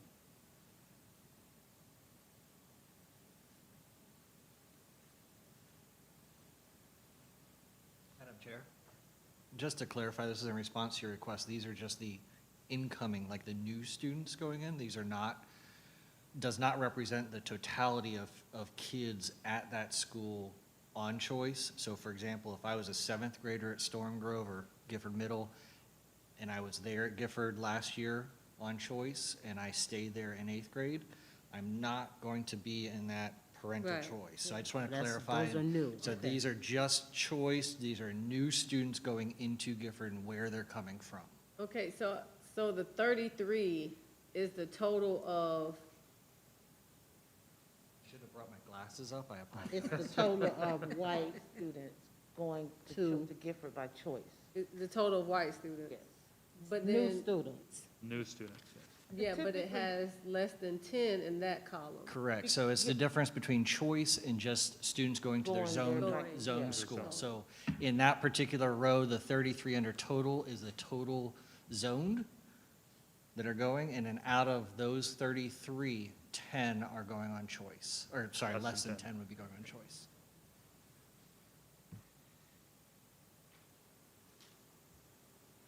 And this was meant to follow, like you had given me a verbiage, like a, Yeah. using words, so in essence, it just, I didn't want to give you 400 pages Yeah. of paragraphs, so it was a little bit easier, but it follows that exact, how you articulated in your request. Could you please give us the verbiage back, because. Sure, the total column, No, just. I get it now, Okay. I'm just saying, like, when we get the chart, if we could get the verbiage back, because I put a lot of requests, and so I'm over here like. Yeah, it is on no the idea request, what's so when the data sent from Brenda, I believe she just forwards it to that, and if not, I will make sure that I have the language that you request on it as well. Thank you, You're thank you. Okay, so then that's that.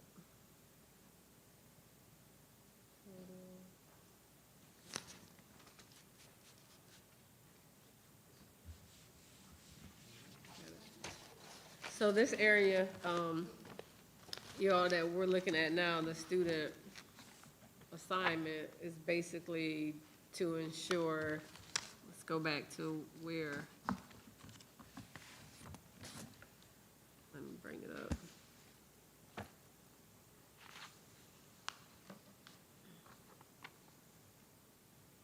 Student assignment.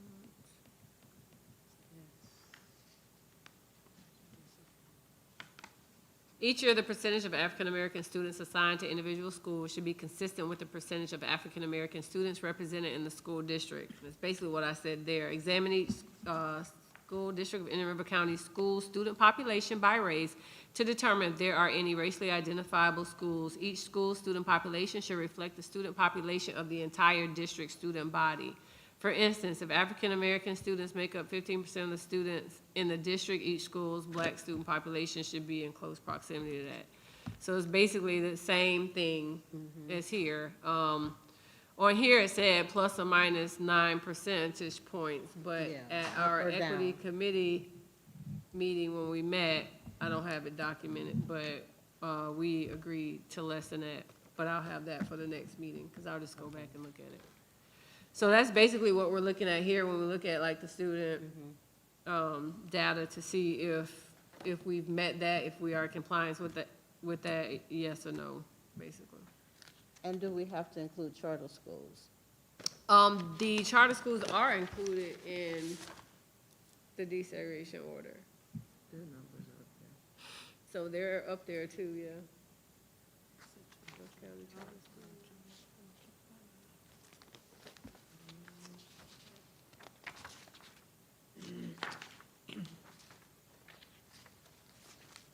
And Chris is our liaison, so if we need data from the charter school, then, Oh, yeah. And we can give you overall breakdown. I mean, they were here, last meeting, they told us how many percentage of African-American students at They the did. school, so. yeah, they did. We also were supposed to request the achievement gap information from them, because they didn't give us They that. didn't have it, yeah, they didn't have it, and I was really interested in seeing the achievement info on African-American students. 15.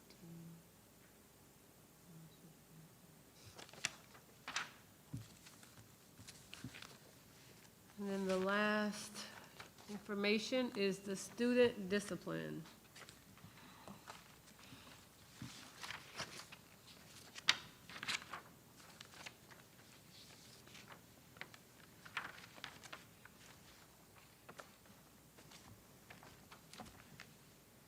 A lot of this, when you're going over, when you're looking through it, like, you should, I say, reference the plan to see,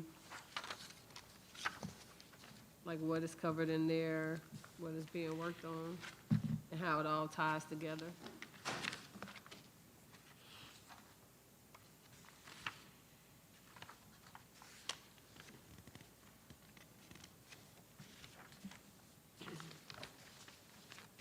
So the student discipline falls under the achievement gap, and resource allocation, which is section 6 of the joint plan. Madam Chair, we didn't have a summary. I mean, we have all these different pages, okay? But we didn't have a summary that's inclusive of the entire district For what area? for the suspension. The discipline, so we have what, 1, 2, 3, 4, 6 different packs. Yeah, I requested all this data for y'all. Sorry. It's all your That's fault. fine to look at it It's- separately, but I would like to have a summary of the entire Of like district. what, yeah, I get it. For the one, yeah, that's that one. I typically just like to go through and to see where the most referrals come from. You know, and what I've saw is like, most of the referrals come from like ambiguous, areas, like inappropriate behavior, non-compliance, defiance, like that's very subjective.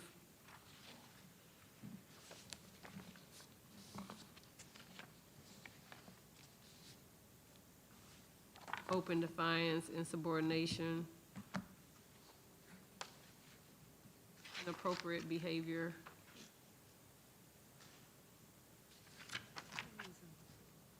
It makes you wonder when you see that, well, what did they do? What did they say? What? Exactly, yeah, inappropriate behavior. That's inappropriate behavior is actually the leading one. If you look at Oslo Middle School, Yeah, when I looked at these, I was really concerned with middle schools overall. Different middle and Osceola. And Oslo Middle, they seem to have a lot of discipline concerns. like even at Inner River Charter High School, for their white students, it's inappropriate behavior. It's like a catch-all. It is.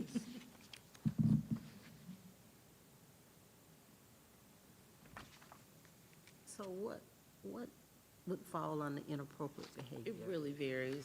It could be chewing gum to talking back. I'm sorry, it can be anything from chewing gum to talking back. Those are very subjective, and it just depends on, it's difficult to define what those categories mean, so they tend to be kind of a catch-all. Oh, so But if you dig into the anecdotal records, you'll see that there are various different referral reasons and descriptions of what the inappropriate behavior is, and that's kind of consistent throughout that category. I'm not sure. I I don't know if Dr. Pappalardo or Ms. Pappalardo or Dr. Packer want to come and address it, because they did make some significant changes. I'm not sure if that category still exists, but that's a question we can ask. Was inappropriate behavior. I'm sorry? It's to different people, different things come under Right. that inappropriate. Yes. So just as Ms. Walker said, the student code of conduct is going through a vastly different document than it was last year. So it's more focused on, what students should be doing rather than the consequences after their actions. So I think that's going to be a positive, and I think also with the addition of the deputy superintendent needing to approve all out-of-school suspensions, I think we're going to see some differences in discipline rates moving forward. So I'm excited about this year with the new code of conduct. So. Yeah. It's very intervention-based as opposed to Good. consequence-driven. Good. Good. Well, you all, we have covered a lot of ground. So the two documents that I left with you are a work in progress. You can expand upon it if you feel like something is missing. If you feel like things should be altered, you can put them in there. So is it fair to say when we come back, we kind of have our own synopsis or summary of all of the data that we've been presented with, and using this document to kind of drive? Well, that would be good, Our- because we have to get to work on the presentation that we Right. do at the end. Absolutely, and the presentation doesn't have to be a presentation, so to speak. We don't have to do that. So that's why I like the idea of this report card. I think the first thing that we have to do at the next meeting is discuss what should be included in the report card, and then once we do that, then we can discuss whether or not we're compliant. So, and we can just Right. hand this to the school board or discuss it at a workshop. We don't have to do a PowerPoint like we did last year. Right. It could be Right. a report card. So I like this model. I just need to, Yeah, yeah, oh, absolutely, because I didn't take all the language from it and Yeah, put yeah, in there, yeah. I didn't. Yeah. I just was given a synopsis of what so. you should be looking for. So for me, moving forward, my suggestion would be to first hammer down what this is going to look like, and then I think I have enough data to kind of look at and make a decision if we're compliant or not for each of the sections. So I don't think we really need any more data moving forward. I think we just need to start really discussing where we're at, and then discuss recommendations moving forward. Because if you remember last year, Chairman Green, that was a lot of time to do that. And Yeah, it took a lot of hours, so I think we need to start moving on into that work.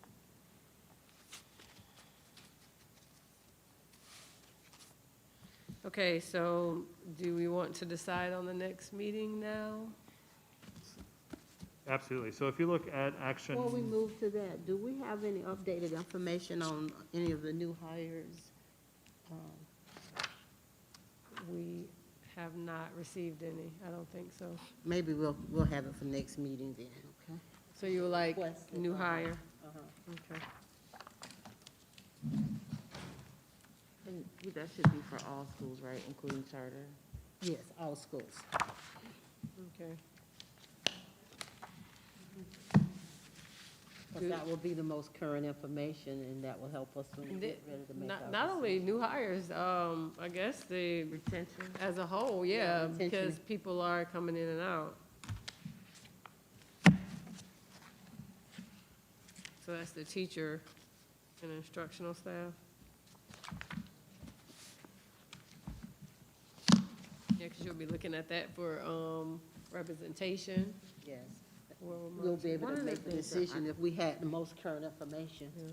And I think it would be helpful to know the total number of teachers, because when we were looking at, if there are 2, is that 2 out of 18, or is that 2 out of 36? Now, some of the data that we received did have the total number of teachers. Okay. Okay, because I know like Beechland had 38 teachers. Okay. So there is some data that was sent us that has it broken down. Good. Okay, so just to be clear on what you need for next meeting, y'all requested the charter school achievement gap information, the new hires for all schools, teacher and instructional staff, as well as the retention, so current roster, basically.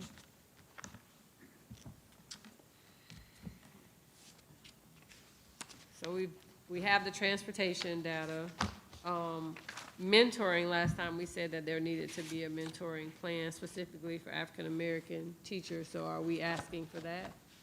Yes, if they If have that's one. available? I know the recruitment plan, they were working on the recruitment plan. I don't know if it's been finished or not. Okay. But I'm gonna look on, see if it's on the web.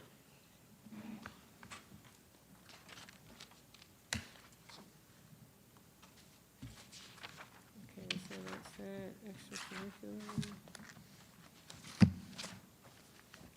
And then just, if you would, just look at, the joint plan, and, I'll have Brenda send the PowerPoint with the guidelines from last year, so you could compare to what is in this document. And then from there, if you could decide what you feel like you need to request in order to, that's it, yes. You can decide what you need in order to be able to determine, if compliance have been met or not, so we can get it done. Okay? Any concerns or questions or comments? For the record, have your recommendations that you were making this evening been documented anywhere? Because if not, I'd like to see those documented, I don't think so. if you would be so kind, so that we can have that information. Okay. For the plan? Yeah, for moving forward, you know, if those things aren't addressed in this current plan that may or may not be adopted, Okay, they shouldn't just be obsolete, they shouldn't go away. okay.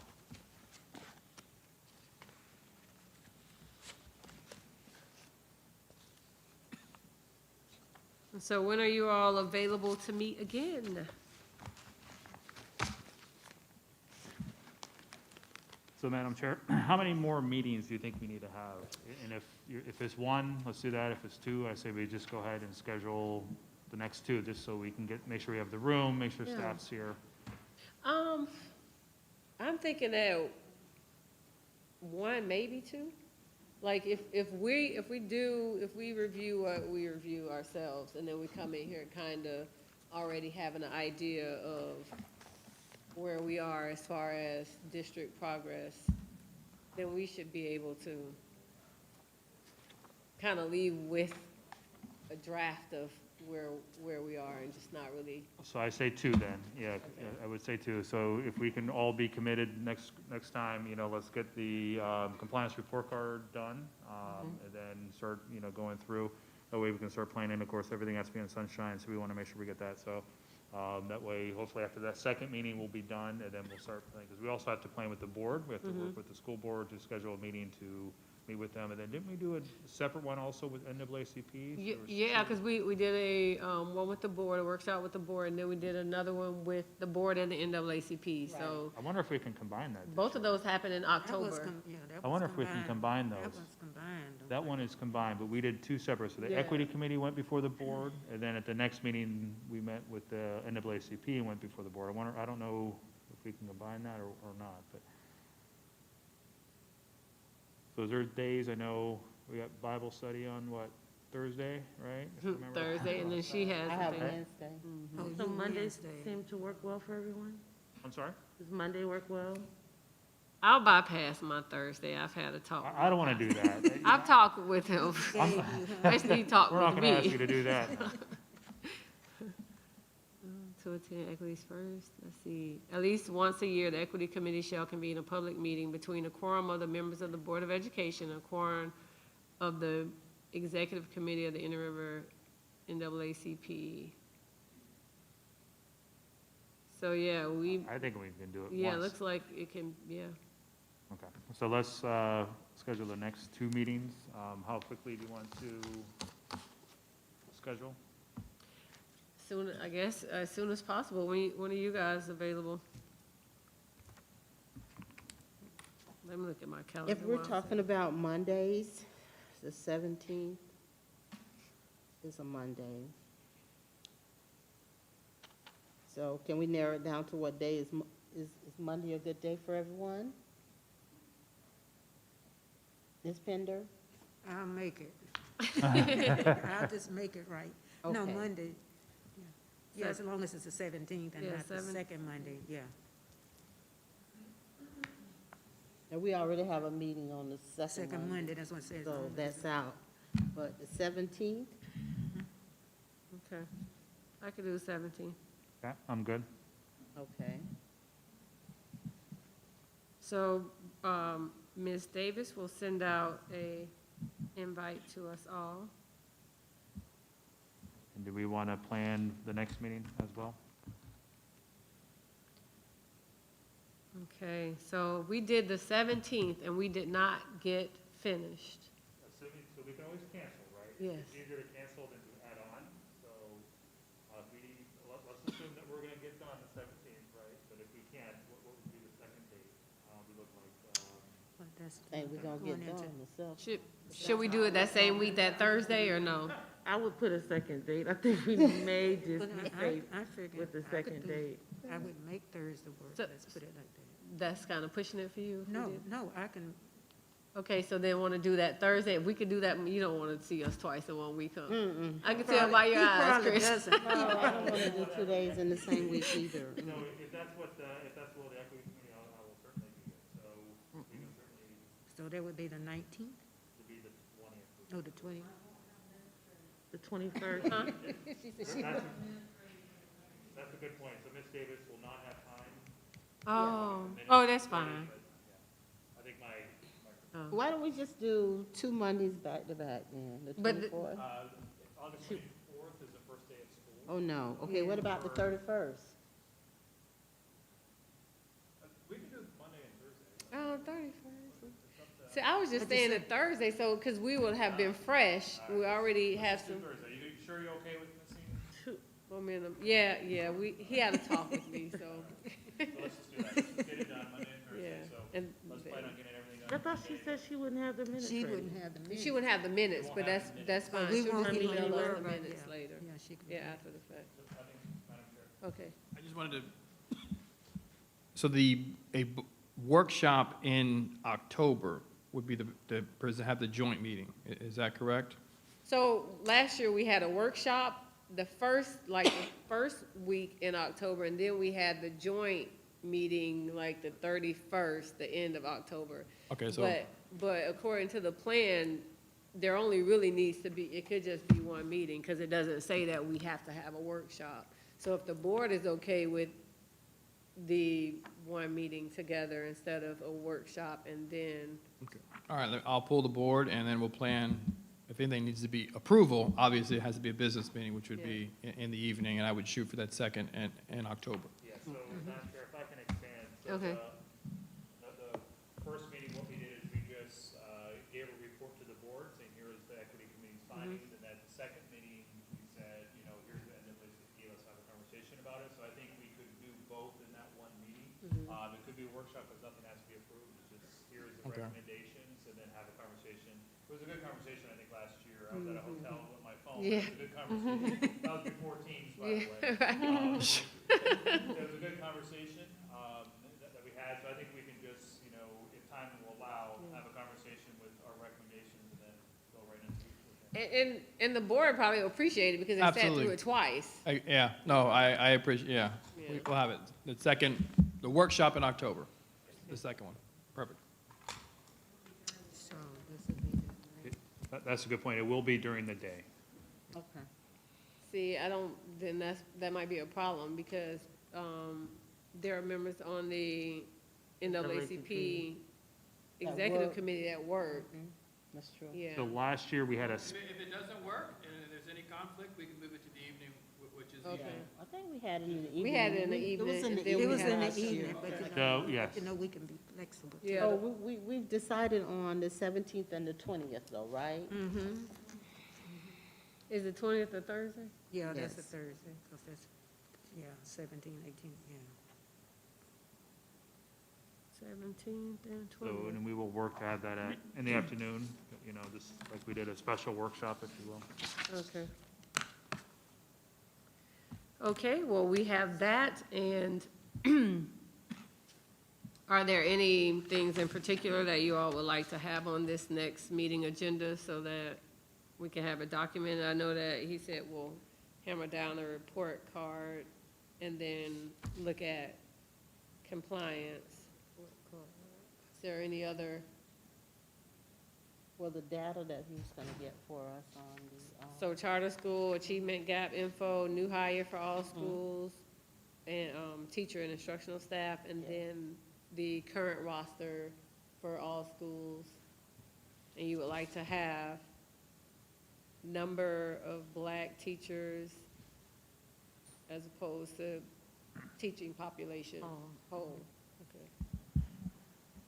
Absolutely. If I could add, just everybody review their data prior to coming. That way we're not sitting there looking at the first time. Let's come with, ready to have a conversation about each of the data points that are mentioned in the joint plan. That way we can move a little bit quicker. And then to also, we have a lot of other data that's not included here that's been given to us Absolutely. previously. Yep. So maybe we should make sure we review all of that data. Yeah. I got So- a whole bag over here. Yeah. So that's why I said, look at your joint plan, right? And then look at the PowerPoint showing the recommendations from last year. And I would say, look at the achievement gap, the African American Achievement Plan, because a lot of that stuff is stated in here, a lot of the recommendations are in there. So, just to see it, and some of the charts have the data as well. Okay, so meeting, if there's no further comments, discussion, meeting is adjourned. Thank you. Thank you all for coming.